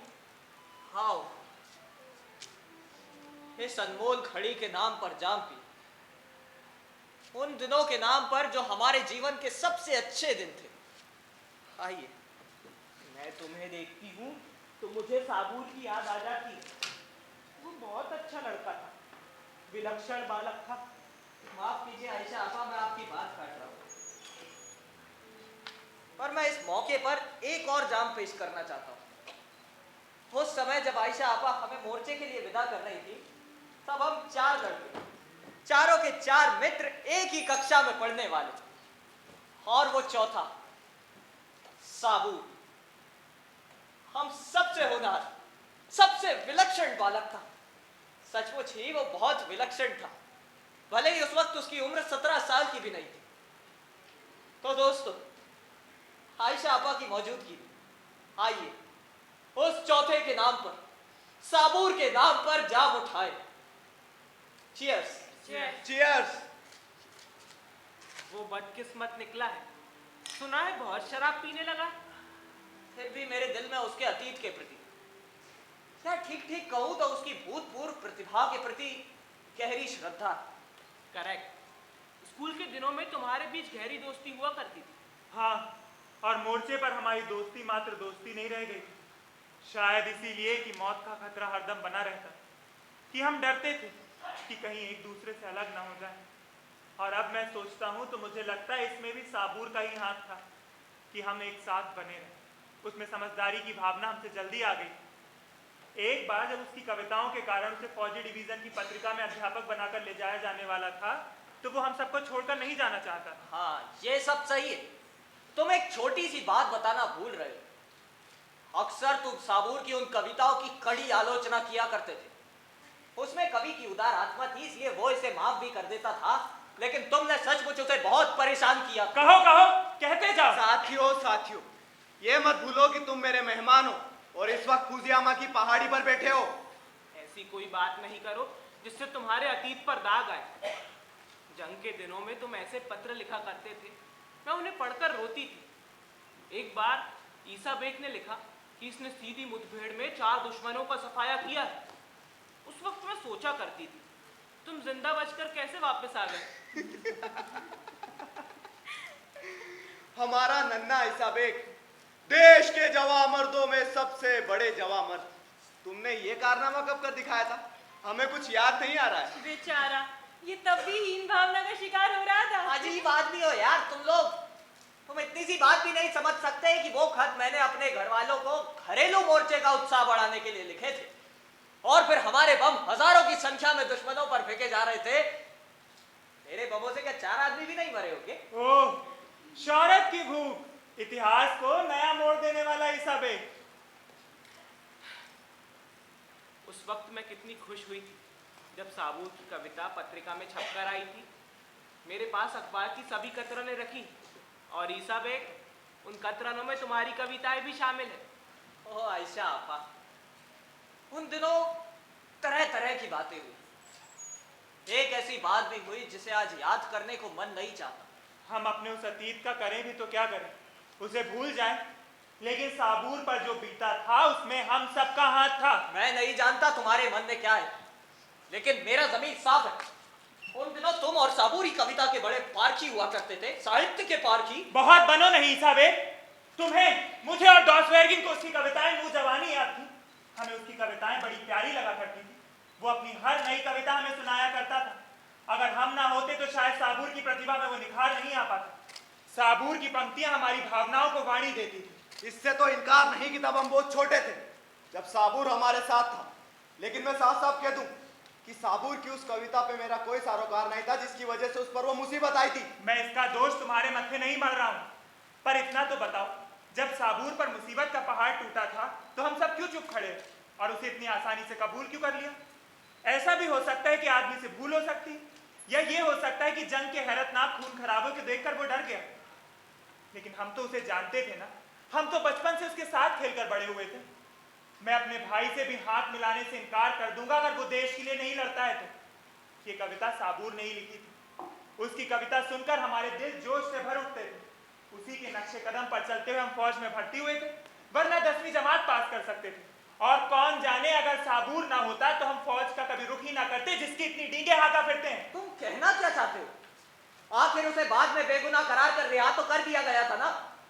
इसमें कसूर किसका है कि वो इतना कमजोर दिल साबित हुआ कि शराब पीने लगा और 2 कौड़ी का आदमी बनकर रह गया? तुम्हें शर्म नहीं आती? क्या बके जा रहे हो? मैं ठीक कह रहा हूं।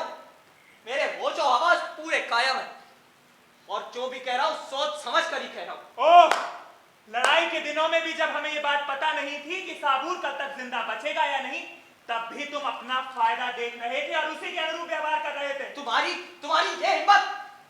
तुम खुद उस वक्त कहां थे? तुम क्यों चुप बैठे रहे? तुम तो अपने आप को सच्चाई का सबसे बड़ा नंबरदार मानते हो। वक्त बीत जाने पर तुम बवेला मचाने लगते हो। मैं तुम पर यकीन नहीं कर सकता। हाँ बताओ, सच्चाई है कहां? मैं तुम पर शक किए बगैर रह ही नहीं सकता। और क्या मालूम, उन दिनों तुम ही नहीं सदर मुकाम में जाकर साबूर के खिलाफ खबर दी। आज तुम उसका पक्ष लेकर उससे बड़ी हमदर्दी जताने लगे हो।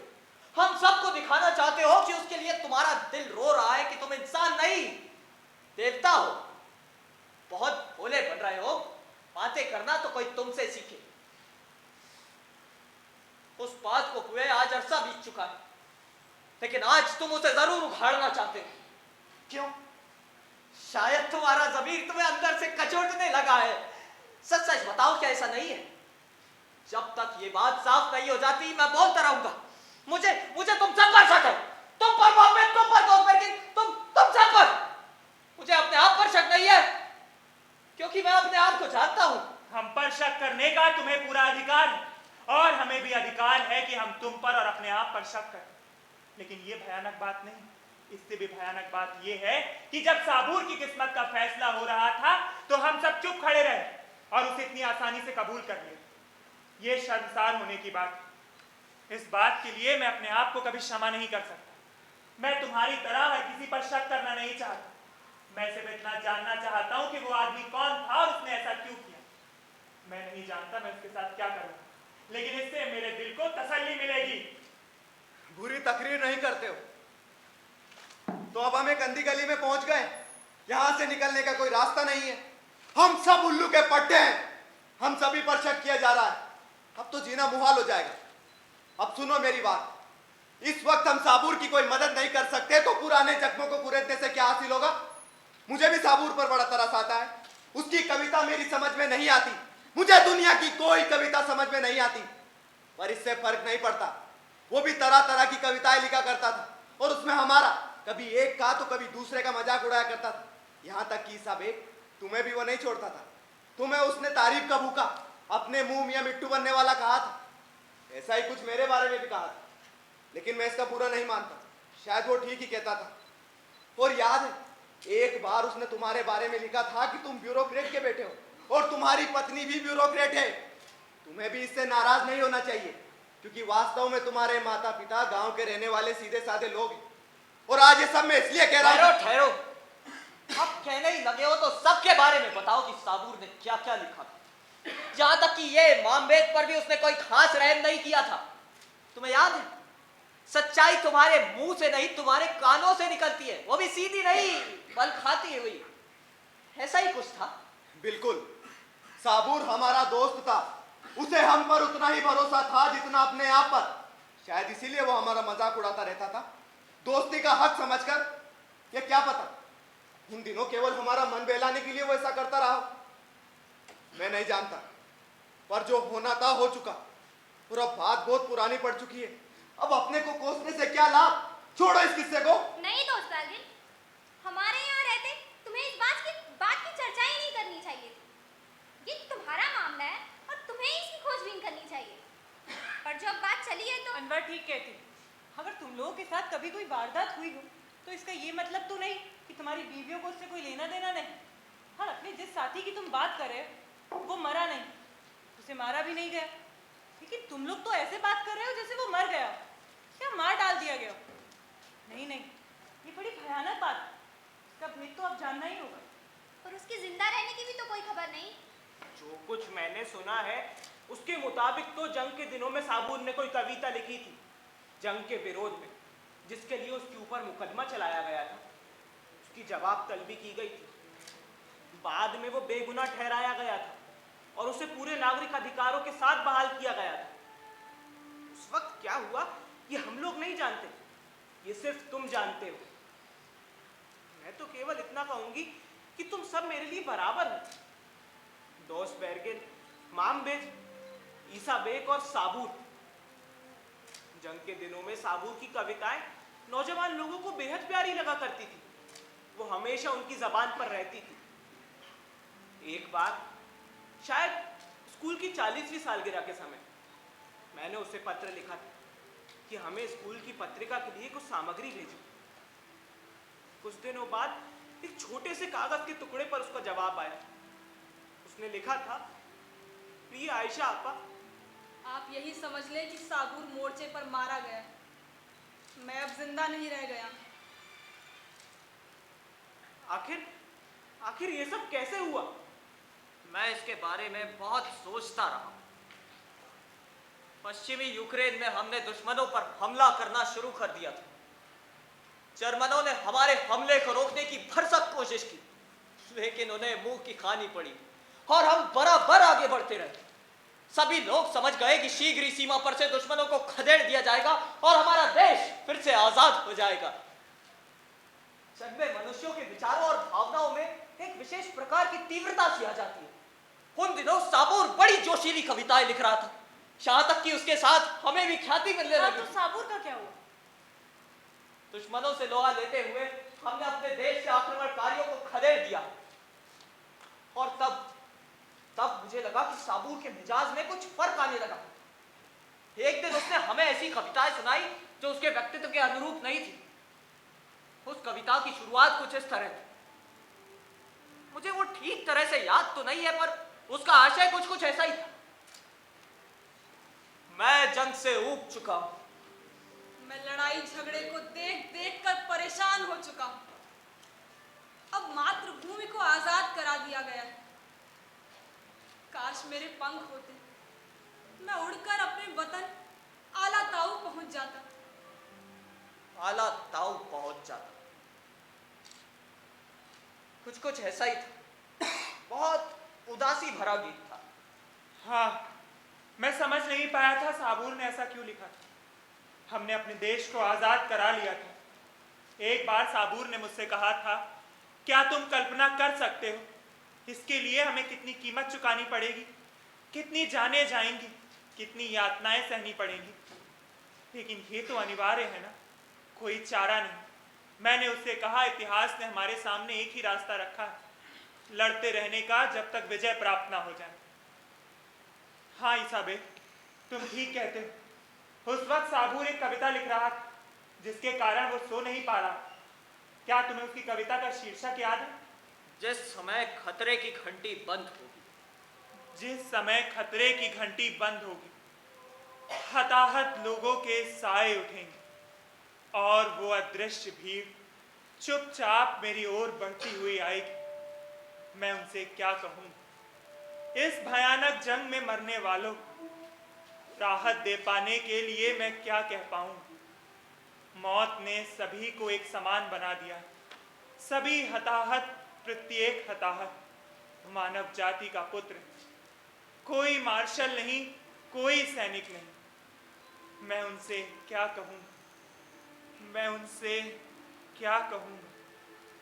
उस भीड़ में सभी इकट्ठा होंगे, कोई भी अपना नहीं, कोई भी पराया नहीं।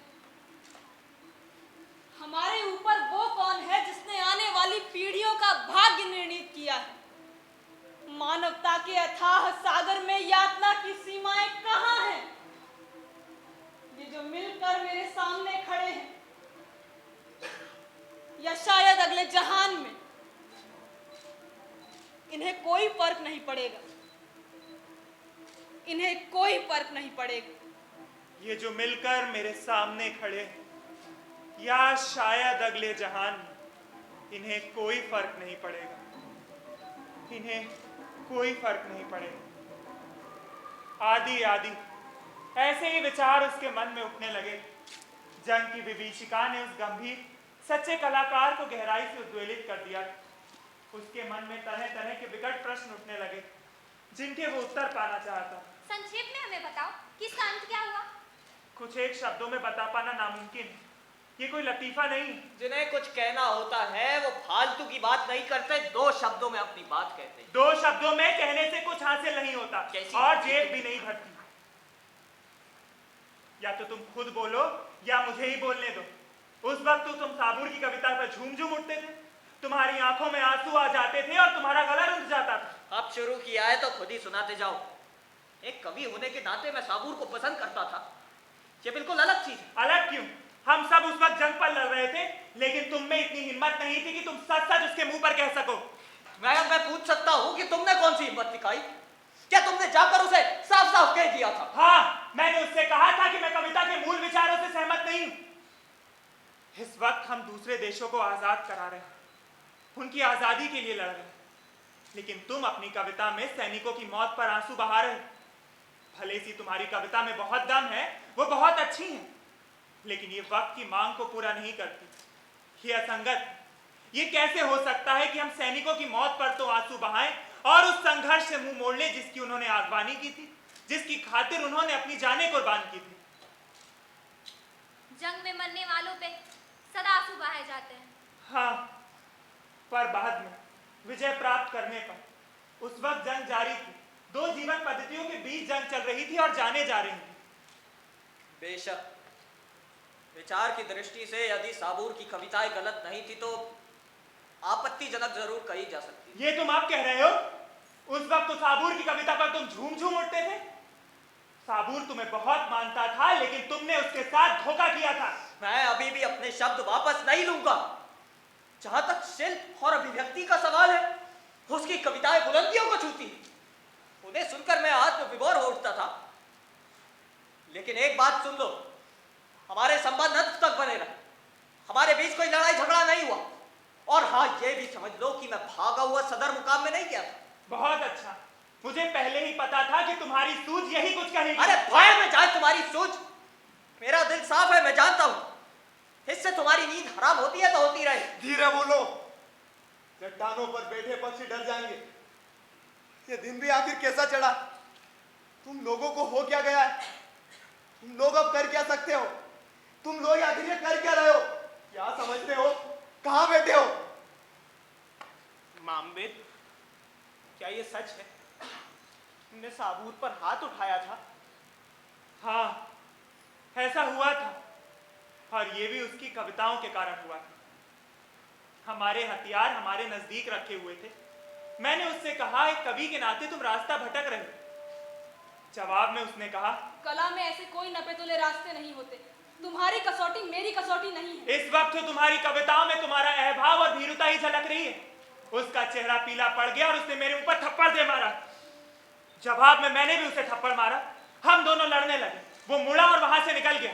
मेरे मन में आया कि उसके पीछे जाऊं और उससे कहूं कि आज से हम दोनों एक दूसरे के दुश्मन। लेकिन मुझे क्या पता था कि मैं वर्षों तक उससे मिल नहीं पाऊंगा।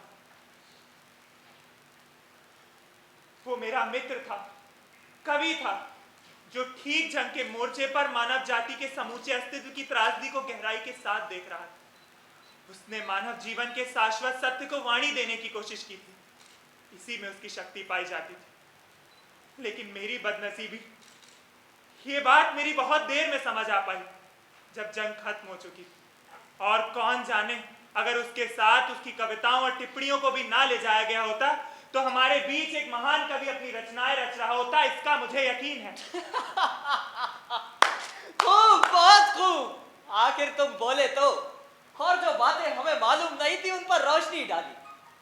तो अंत में तुम इस नतीजे पर पहुंचे हो कि वास्तव में उसकी कविताओं का मूल विचार गलत नहीं था। ठीक है ना? यानी स्वयं कवि होने के नाते मैं उसकी प्रतिभा को इस बार भी तुम बच निकलने की कोशिश कर रहे हो। अभी अभी तुमने कहा है कि साबूर की कविता गलत और आपत्तिजनक है, और जब भी मैं कोई बात साफ करने की कोशिश करता हूं तो तुम शब्दों को तोड़ मरोड़ कर उफना उल्लू सीधा करने के लिए उनका अर्थ बदल देते हो। ये सच है, ये वो काल था जब हम साबूर को समझ नहीं पाए थे। वो एक गहरी जहनी कश्मकश से गुजर रहा था, और ऐसी गहरी जहनी कश्मकश एक कलाकार के लिए कोई अपराध नहीं, बल्कि इसी सच्चाई की खोज। इस बात के लिए मैं अपने आप को कभी क्षमा नहीं कर सकता। आज तो बहुत बढ़ चढ़कर बातें कर रहे हो। क्या हुआ? मेरी ईमानदारी पर तुम्हें शक करने का क्या अधिकार है? मैं तो भागा हुआ सदर मुकाम में नहीं गया था ना। हाँ, मैं सदर मुकाम गया था। जिस वक्त साबूर की किस्मत का फैसला हो रहा था, उससे एक दिन पहले मैं सदर मुकाम में था। यहाँ 2 बार इस बात का जिक्र हो चुका, लेकिन मैं वहां खुद नहीं गया। वहां हमारी डिवीजन के कमांडर ने मुझे भेजा। मेरी लिखाई अच्छी थी, इसीलिए मुझे इनाम पाने वालों की सूची की नकल करने के लिए दी गई। उस दिन मैं सारा दिन वही काम करता रहा। उस दिन मैं देर से अपनी खंदक में लौटा था। तुम सब सो चुके थे। दूसरे दिन मुझे पता चला कि साबूर को विशेष विभाग में बुलाया गया है। उसके साथ उसकी कविताओं और टिप्पणियों को भी ले जाया गया। एक एक पुर्जा उठाकर ले जाया गया, जिस पे उसने कुछ भी लिख रखा था। मैं समझ गया कि हमें साबूर की मदद करनी चाहिए, कि जंग के दिनों में कोई भी बात टेढ़ा रुख ले सकती। मैंने जब सुझाव दिया कि हमें फौज के ऊंचे डिवीजन के पास इस बात की इजाजत लेने के लिए जाना चाहिए कि हमें फौज के ऊंचे विभागों में दरखास्त करने की छूट दी जाए, तब तुमने, सबसे पहले ईसा बेग तुमने और डॉसवेर्गिन तुमने मुझे रोक लिया, और मैंने तुम्हारी बात मान ली। यही मेरा अपराध था। मैं सच सच कहूंगा, अगर अब मुझसे पूछा जाए कि साबूर की उन कविताओं के बारे में तुम क्या सोचते हो, तो मैं कहूंगा कि भाड़ में जाओ तुम सब। मैं कविता का पार की नहीं हूं, लेकिन उन दिनों मैंने चुप रहना ही ठीक समझा, क्योंकि मैंने सोचा कि मुझे इस बात का ढिंढोरा नहीं पीटना चाहिए कि मैं ऐसी कविताएं सुनता रहा हूं जिन पर ऐतराज किया जा सकता है। लेकिन जाहिर है, अगर उस वक्त मुझे बुलाया जाता और पूछा जाता तो मैं ठीक ठीक ही जवाब देता। कुछ तो बात रही हो, इसके लिए उसके ऊपर अदालती कार्रवाई की गई और उसे वहां से हटा दिया गया था। हाँ, लेकिन बाद में उसे बेकसूर ठहराया गया और बहाल कर दिया गया। ये सब बाद में हुआ, हमें अभी उस समय से मतलब है। हम तुम्हें बहुत अरसे से जानते हैं ईसा बेग, तुम एक भयानक आदमी हो। मैं वक्त का रुख देखकर चलने वाला आदमी हूं। मैं हर बात में तरतीब चाहता हूं। हमें सोचना भी तरतीब से चाहिए, और मुझसे पूछो तो कविताएं भी तरतीब से ही लिखनी चाहिए। और रहा सवाल इस बात का कि मैं भयानक आदमी हूं या नहीं, तो इसका जवाब तुम्हें वक्त आने पे अपने आप मिल जाएगा। हाँ, इतना कह दूं कि उन दिनों तुम ही सदर मुकाम जाया करते थे। माम बेद, हाँ, तो मैं किसी पर शक करना चाहता हूं और ना ही कोई फतवा देना चाहता हूं, लेकिन ये बात सुन लो, ये सच, उन दिनों हम में से कोई सदर मुकाम नहीं जाता था। सिर्फ और सिर्फ तुम ही सदर मुकाम जाया करते थे। मेरी किस्मत, और क्या, जिसकी सजा भुगत रहा हूं मैं इस बारे में और कुछ नहीं कह सकता। मैं तुम लोग की बातें सुने जा रही हूँ, पर मुझे इसका सिर पैर ही नहीं मालूम पड़ रहा। तुम सब एक साथ खेलकर बड़े हुए हो, पर जो ही तुम में से किसी एक पर मुसीबत आई कि तुमने आंखें फेर ली, सबको अपनी अपनी पड़ी है। ये सब कैसे हुआ? ये मत समझिए कि उन दिनों हमने साबूर की मदद करने की कोई कोशिश ही नहीं। मिसाल के तौर पर जब वो लौट कर आया तो मैंने उसे संपादकीय कार्यालय में नौकरी दिलाने में मदद दी, लेकिन वो ज्यादा दिन वहां टिक नहीं पाया। उस वक्त तक उसे वो शराब पीने की लत पड़ चुकी थी। ये सारा किस्सा आज मैं पहली बार सुन रही हूँ। तुमने पहले साबूर का जिक्र क्यों नहीं किया? बताने को था ही क्या? क्यों? वो तुम्हारा दोस्त था, कभी तुम एक दूसरे के साथ अपना सुख दुख बांटते रहे हो। लेकिन मुझे तो ये भी समझ नहीं आ रहा कि तुम लोगों ने आज उसे यहाँ बुलाया क्यों नहीं? तुम्हें क्या हो गया है गुलजान?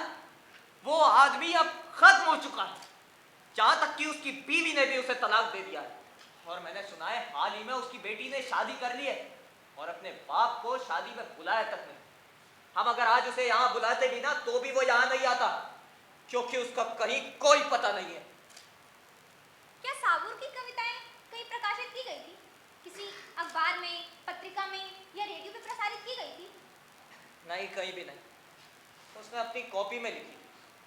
इसका मतलब वो उसकी डायरी थी जिसमें वो अपने दिल के उद्गार व्यक्त किया करता था। मात्र डायरी जिसमें कोई कवि अपने आप को समझ पाने के लिए, अपने आसपास घटने वाली घटनाओं को समझ पाने के लिए अपने विचार और भावनाएं उस पर लिखा करता था। लेकिन उसने अपने हथियार तो नहीं फेंके, जंग के मैदान से अपना मुंह तो नहीं मोड़ा, सैनिक के अपने फर्ज पूरी तरह निभाता रहा। उसके मन में केवल एक विचार उठा था।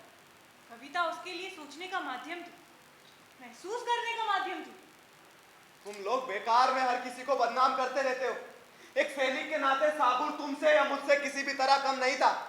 और तुम लोगों में से किसी एक ने उसकी मुखबरी की थी। बंद करो, खुदा के वास्ते। तुमने उसकी मुखबरी नहीं की। ऐसा भी तो हो सकता है ना कि किसी दूसरे आदमी ने उसके खिलाफ खबर दी हो, जिन्हें इन सब बातों की जानकारी थी। ऐसा भी तो हो सकता है ना? ऐसा होने की संभावना बहुत कम है। सारी डिवीजन में कोई और आदमी नहीं था जिसे वो भाषा आती। केवल हम तीनों थे और चौथा साबूर। और कविताएं केवल उन्हीं को पढ़कर सुनाई जाती हैं जो उसे समझ सकते हैं। तुम लोग सब अपनी सफाई देने की कोशिश कर रहे हो, कहने के लिए कुछ भी कहो, लेकिन जो कुछ तुमने साबूर के साथ किया है वो सीधे शब्दों में कहूं तो गद्दारी है। तुम तो राई का पहाड़ बना रही हो। यारो, कुछ तो मुझ पर रहम करो, जिसने तुम्हें फुजियामा नाम की इस खूबसूरत पहाड़ी पर न्योता देने की भूल की है। ये नाम मेरी पत्नी ने इस पहाड़ी को दिया है। ये जापानी नाम इस पहाड़ी को क्यों दिया गया? शायद इसीलिए हमारे मेहमान ये बात भूल जाते हैं कि वे हमारे मेहमान हैं। वे किसी बौद्ध मूर्ति के सामने अपने पाप कबूल करने नहीं आए। अब तुम्हें इस बहस से क्या मिलेगा? अब इसे भूल जाओ।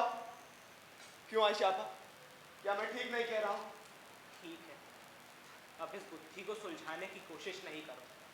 ना खुद परेशान हो और ना हमें परेशान करो। आओ, खाएं पिए मौज उड़ाएं, ताजी हवा का मजा लें। आओ, रात के वक्त इस फुजियामा की पहाड़ी पर एक अलाव जलाते हैं। यहाँ पर ऐसा अलाव जलाएंगे कि दुनिया दूर दूर से उसे देखेगी। हो जाए संचालक महोदय, डालो शराब, मेरा मन पीने को कर रहा है। मामबेट ने यहाँ जो कुछ भी कहा, उसे सुनने के बाद तुम दोस्त बैरगेन, क्या तुम उसकी मदद नहीं करना चाहोगे? मैं जरूर उसकी मदद करना चाहूंगा, पर मामबेट इस बात की ख्वाहिश तो जाहिर करे। वो तो सारा वक्त अपने में ही डूबा रहता है, पागल कहीं का। वो अनवार, काश कि तुम और मैं कहीं समुद्र किनारे छुट्टियां मना रहे होते। वाह, क्या खूब होता। अगर तुम जैसी स्त्री साथ में हो तो मेरा दिल तो सारे वक्त बल्लियां उछालता रहे। पर जो नामुमकिन है वो मुमकिन कैसे हो सकता है? तुमने तो साबुर के खिलाफ खबर नहीं दी थी ना? मैं जानती हूँ तुमने ऐसा नहीं किया होगा। आओ और लोगों के पास लौट चलें।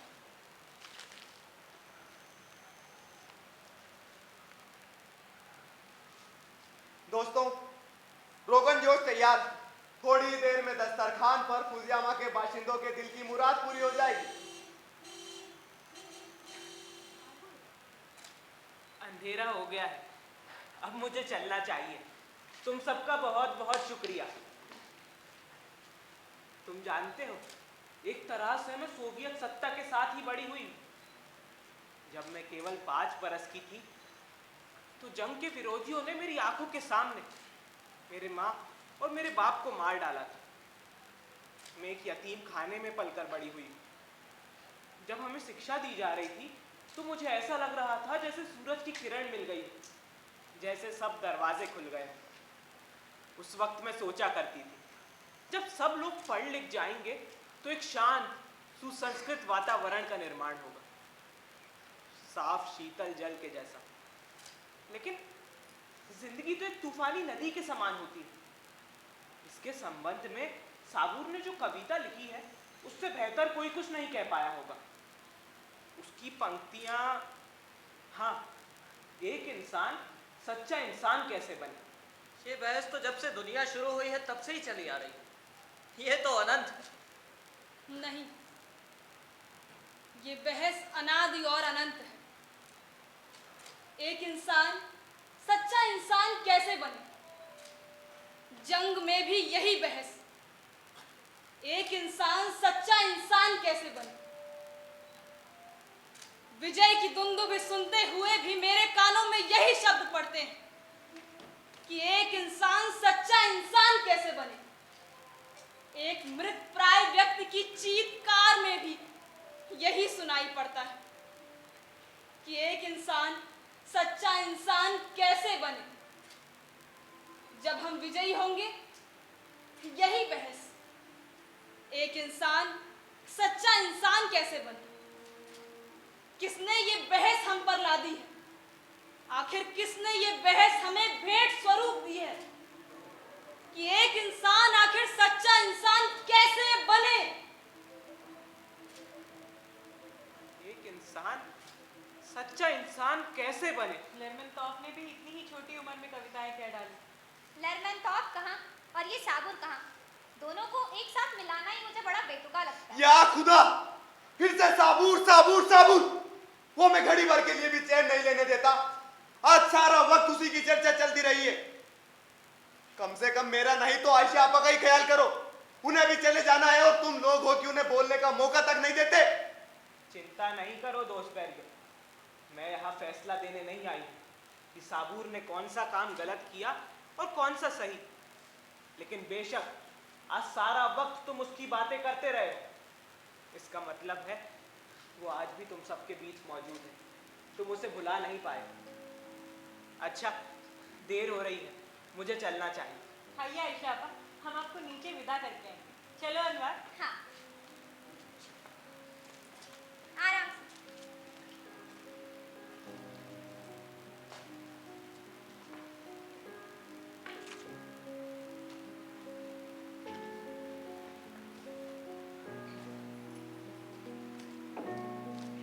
उतरते साए कितने खूबसूरत लग रहे हैं।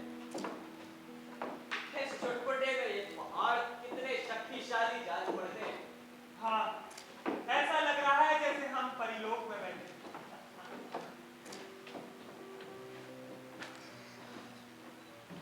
यारों, सच कहूं तो आज हम लोग दिन भर ठीक से पी भी नहीं पाए और ये सब हुआ तुम्हारी फालतू की बहसों की वजह से।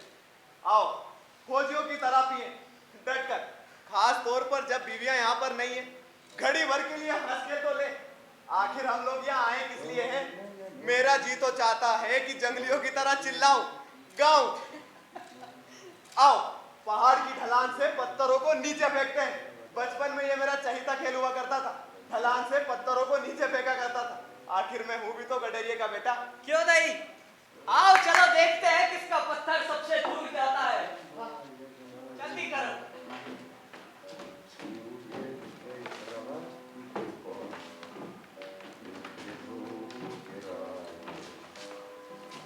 वाह,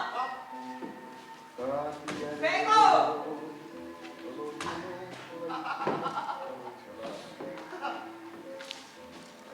ये लो, ये। वहां निशाना लगा। हाँ।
आप लोग यहाँ क्या कर रहे हैं? क्या मतलब क्या कर रहे हैं? आराम कर रहे हैं? क्या आप लोग यहाँ बहुत देर से हैं? क्या कल रात को भी यहीं पर थे? ये कैसा अजीब सा आदमी है। हाँ, हम लोग रात को भी यहीं पर थे। और तुम्हें इससे क्या मतलब? मतलब है, तभी तो पूछ रहा हूँ। लो जी, क्या तुम इस पहाड़ के रखवाले हो? कैसा गवार आदमी है। हमें डरने की कोई जरूरत नहीं है। कहीं कोई आग नहीं लगी और पहाड़ भी अपनी जगह पर ही है। ठहरो ठहरो, तुम मुझसे बात करो। यहाँ पर मैं मेजबान हूँ। मैं राजकीय फार्म में प्रधान भूशास्त्री हूँ और ये लोग मेरे मेहमान। अरे बाप रे, मर गए अफसर आदमी। इधर सामान की बात करना। अच्छा, मैं बात कर रहा हूँ ना। मैं आपको जानता हूँ और इस इलाके में आपको कौन नहीं जानता। तुम कौन हो और इस अंदाज में बात क्यों कर रहे हो? तुम्हारी आवाज, तुम्हारी भाषा और तुम्हारी हरकतों से तो तुम यहाँ के नहीं लगते। मैं महकमा जंगलात में काम करता हूँ। आप क्या समझते हैं मैं यहाँ घूमने फिरने आया हूँ? नहीं, मैं शहर की ओर जा रहा था। वहाँ चीतवार की मंडी लगती है। नीचे गाड़ी के पास पुलिस के एक आदमी ने मुझे रोक लिया। रुक जाओ, वो बोला मोटरसाइकिल एक और लगा दो, तुम्हें गवाही देनी होगी। वहाँ एक औरत मरी पड़ी है। मरी पड़ी है? क्या किसी गुंडे ने उस पर हमला किया है? नहीं, गुंडे ने नहीं, उसे तो पत्थर लगा है। नीचे सड़क पर इस चट्टान की नीचे पत्थर सीधा उसके सिर पर लगा है। उसकी सिर खून से लथपथ है। हाँ, पर इससे हमारा क्या वास्ता है? बकवास मत करो, सोच समझ कर हमें सारी बात बताओ कि नीचे क्या हुआ और कैसे हुआ। मैं क्यों बकवास करूं? मैं सोच समझ कर बता रहा हूँ। 4 बहू की घरवाली है तय कल शाम राजकीय फन गए थे। देर शाम घर के लोग उसके राह देखते रहे। सुबह के वक्त घोड़ा जब अकेला लौट आया, उसकी पीठ पर कोई नहीं बैठा था। बूढ़ा उसे ढूंढने के लिए निकला और यहाँ पर वो उसे मरी हुई मिली। बहुत देर पहले ही ठंडी पड़ चुकी थी। बूढ़ा इलाके की पुलिस अफसर के पास गया। उसने सारे बातें कह सुनाई और कहते कहते बेहोश हो गया। उसे अस्पताल पहुँचाया गया। पुलिस अफसर यहाँ चला आया, तब उन्होंने मुझे पकड़ लिया और साथ में उसको भी। हाँ, हमें पकड़ लिया। हमने तुम्हारी आवाज़ सुनी, ऐसा लगता है जैसे झगड़ रहे हो। मुझे पहले ही पता था, इन बहसों का नतीजा अच्छा नहीं होगा। पुलिस अफसर हमें चेतावनी क्यों दे रहा है? पहाड़ पे से पत्थर यूं भी तो गिर सकता है। नहीं, लगता नहीं पत्थर ऐसे ही फिसला है। हमने सभी तरफ अच्छी तरह से देखा है। ऐसा लगता है पत्थर गिराया गया है। तुम मुझे यहाँ से वो जगह दिखा सकते हो जहाँ वो औरत मरी पड़ी है? हाँ, अगर मैं सही दिखा सकूँ तो यहाँ से देखो, यहाँ से ये नीचे।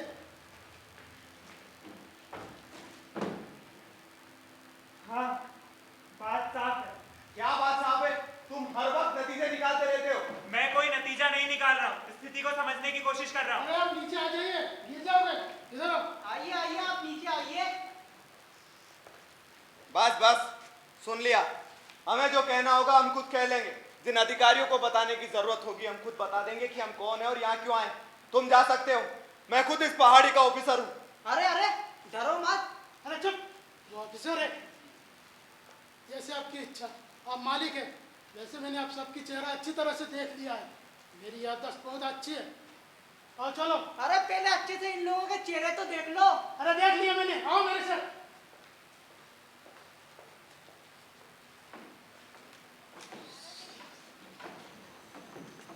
हमें क्या करना चाहिए? जो जैसा हुआ है बता देंगे। क्या मतलब बता देंगे? कितनी भयंकर बात है। मैंने यहाँ फूजियामा पकाकर भूल की और अब मैं किसी भी बात को तूल देना नहीं चाहता। मैं पुलिस अफसर की हैसियत से किसी भी आदमी के सवाल का जवाब देना नहीं चाहता। मैं एक ही बात का वादा कर सकता हूँ कि इसी वक्त शहर जाऊंगा और इस मामले को रफा दफा करने के लिए जो भी बन पड़ेगा करूँगा। मेरी तो समझ में ही नहीं आ रहा क्या करूं। सुनो भाई, 2 बजे मुझे हवाई अड्डे पे फॉरेन डेलीगेट से मिलना था।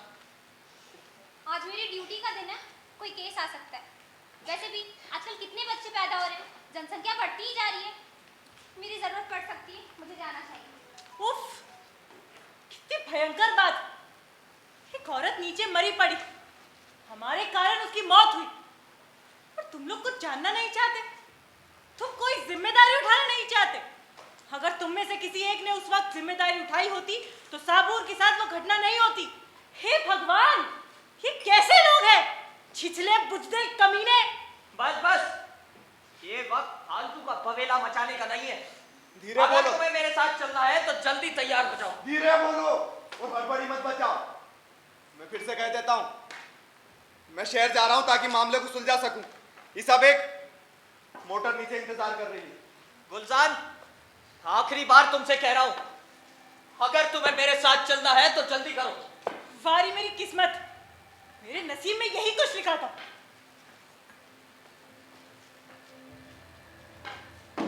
तुम्हारा ही हो या नहीं? चलो ठीक हुआ। तुम कहाँ जा रहे हो दोस्त भाई? मुझे काम है, बहुत जरूरी काम है।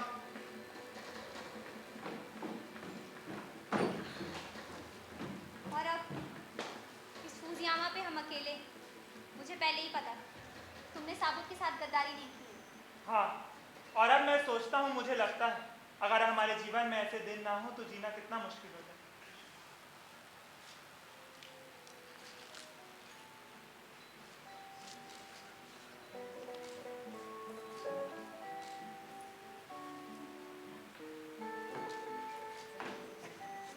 दोस्त भाई ये लौट आया। इसका मतलब उसने भी साबुत के साथ गद्दारी नहीं की। अब बचा केवल एक। शायद उसी ने साबुर की कविताओं के साथ गद्दारी की है। ये जानने के लिए हमें फिर से इस फूजियामा की पहाड़ी पर मिलना होगा। कहीं मैं कोई भूल तो नहीं कर रही ना?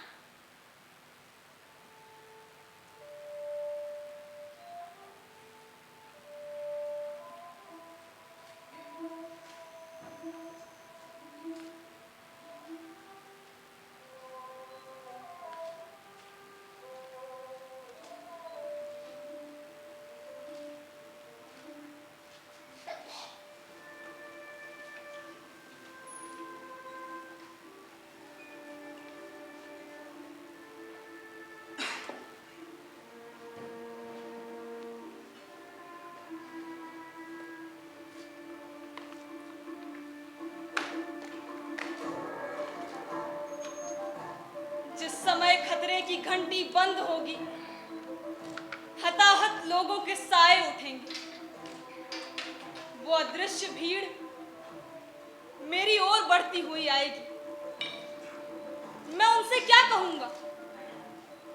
इस भयानक जंग में मरने वालों को राहत दे पाने के लिए मैं क्या कह पाऊंगा? मौत ने सभी को एक समान बना दिया है। सभी हताहत, प्रत्येक हताहत मानव जाति का पुत्र है। कोई मार्शल नहीं, कोई सैनिक नहीं। मैं उनसे क्या कहूंगा? उस भीड़ में सभी इकट्ठा होंगे। कोई भी अपना नहीं, कोई भी पराया नहीं। हमारे ऊपर वो कौन है जिसने आने वाली पीढ़ियों का भाग्य निर्णित किया है? मानवता के अथाह सागर में यातना की सीमाएं आखिर कहां है? ये जो मिलकर मेरे सामने खड़े हैं, या शायद अगले जहान में, इन्हें कोई फर्क नहीं पड़ेगा। इन्हें कोई फर्क नहीं पड़ेगा। रोज सुबह मेरे पापा मेरा माथा चूम कर मुझे जगाते हैं और मुझे समझाते हैं कि लड़ना झगड़ना बुरा है, जंग एक बहुत बुरी चीज है। लेकिन फिर भी दुनिया के किसी न किसी कोने में कोई ना कोई पिता जंग में उतरा हुआ है और किसी न किसी के बच्चे को मार रहा है। लेकिन फिर भी किसी को कोई फर्क नहीं पड़ेगा। किसी को कोई फर्क नहीं पड़ेगा। लेकिन वो हताहत लोग जब मुझसे पूछेंगे कि युद्ध कब रुकेगा, मैं उनसे क्या कहूंगा? मैं उनसे क्या कहूंगा? मैं उनसे क्या कहूंगा?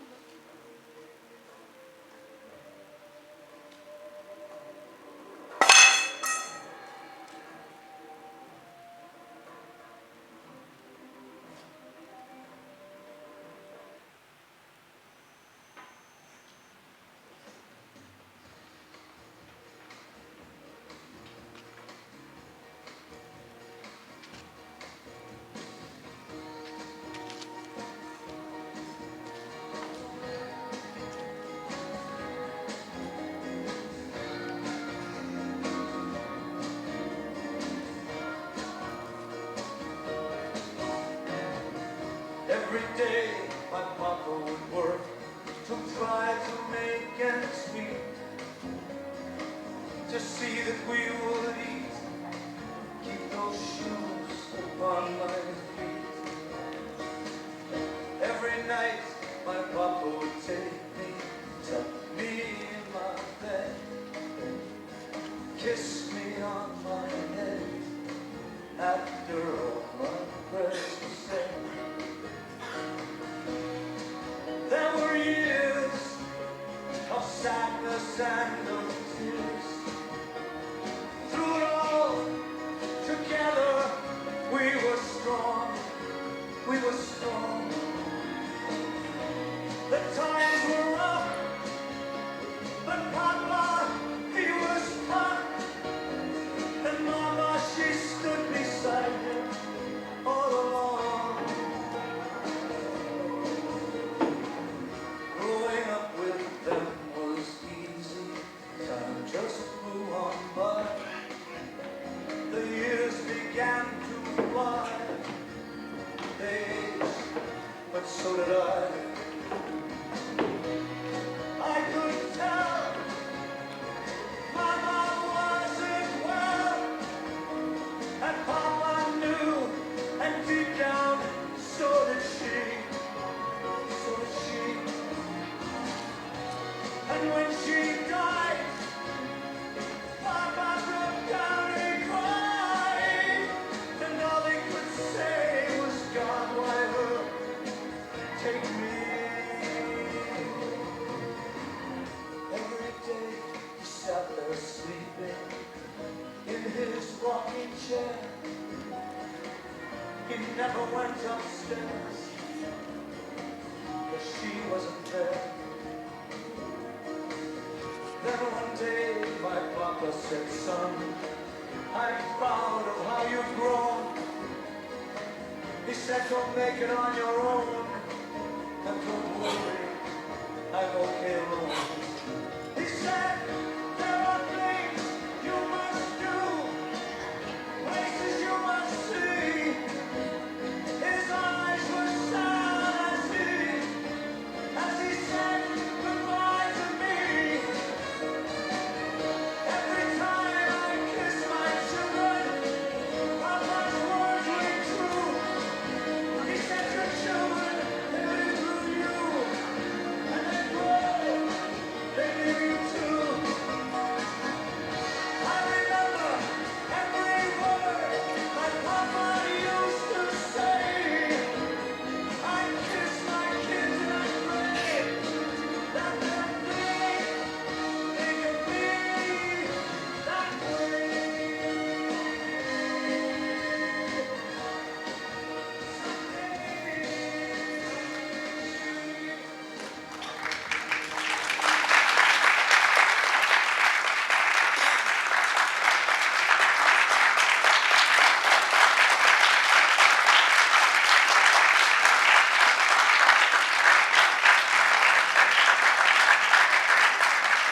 सरगम की भूमिका में थे श्री ओम दांगी,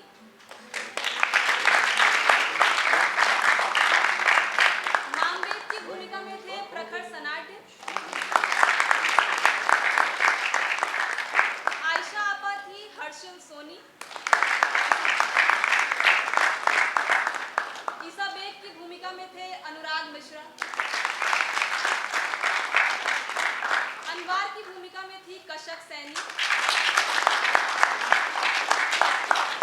गुलजान की भूमिका में रही हैं गीता जी, कर्मचारी की भूमिका में पवित्र नस्कर, ड्राइवर एवं सहकर्मी की भूमिका में रहे हैं अभिराज साहू।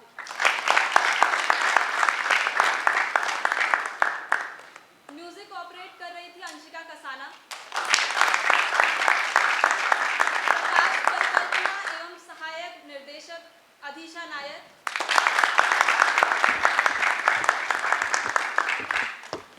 जिनकी वजह से आज पूरा नाटक संभव था, हमारे निर्देशक श्री दिनेश नायर।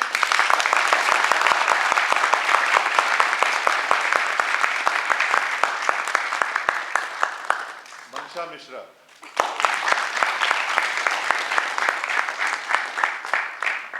वंशिका कसाना म्यूजिक किया था इन्होंने, और अभिषा नायर इन्होंने लाइट।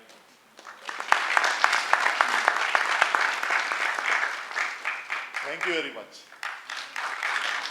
काफ़ी शोज आज चल रहे हैं, उसके बावजूद भी आप लोगों को इतना आना, इतने सारे लोग आए हैं ना, मैं शुक्रिया अदा करता हूँ। Thank you.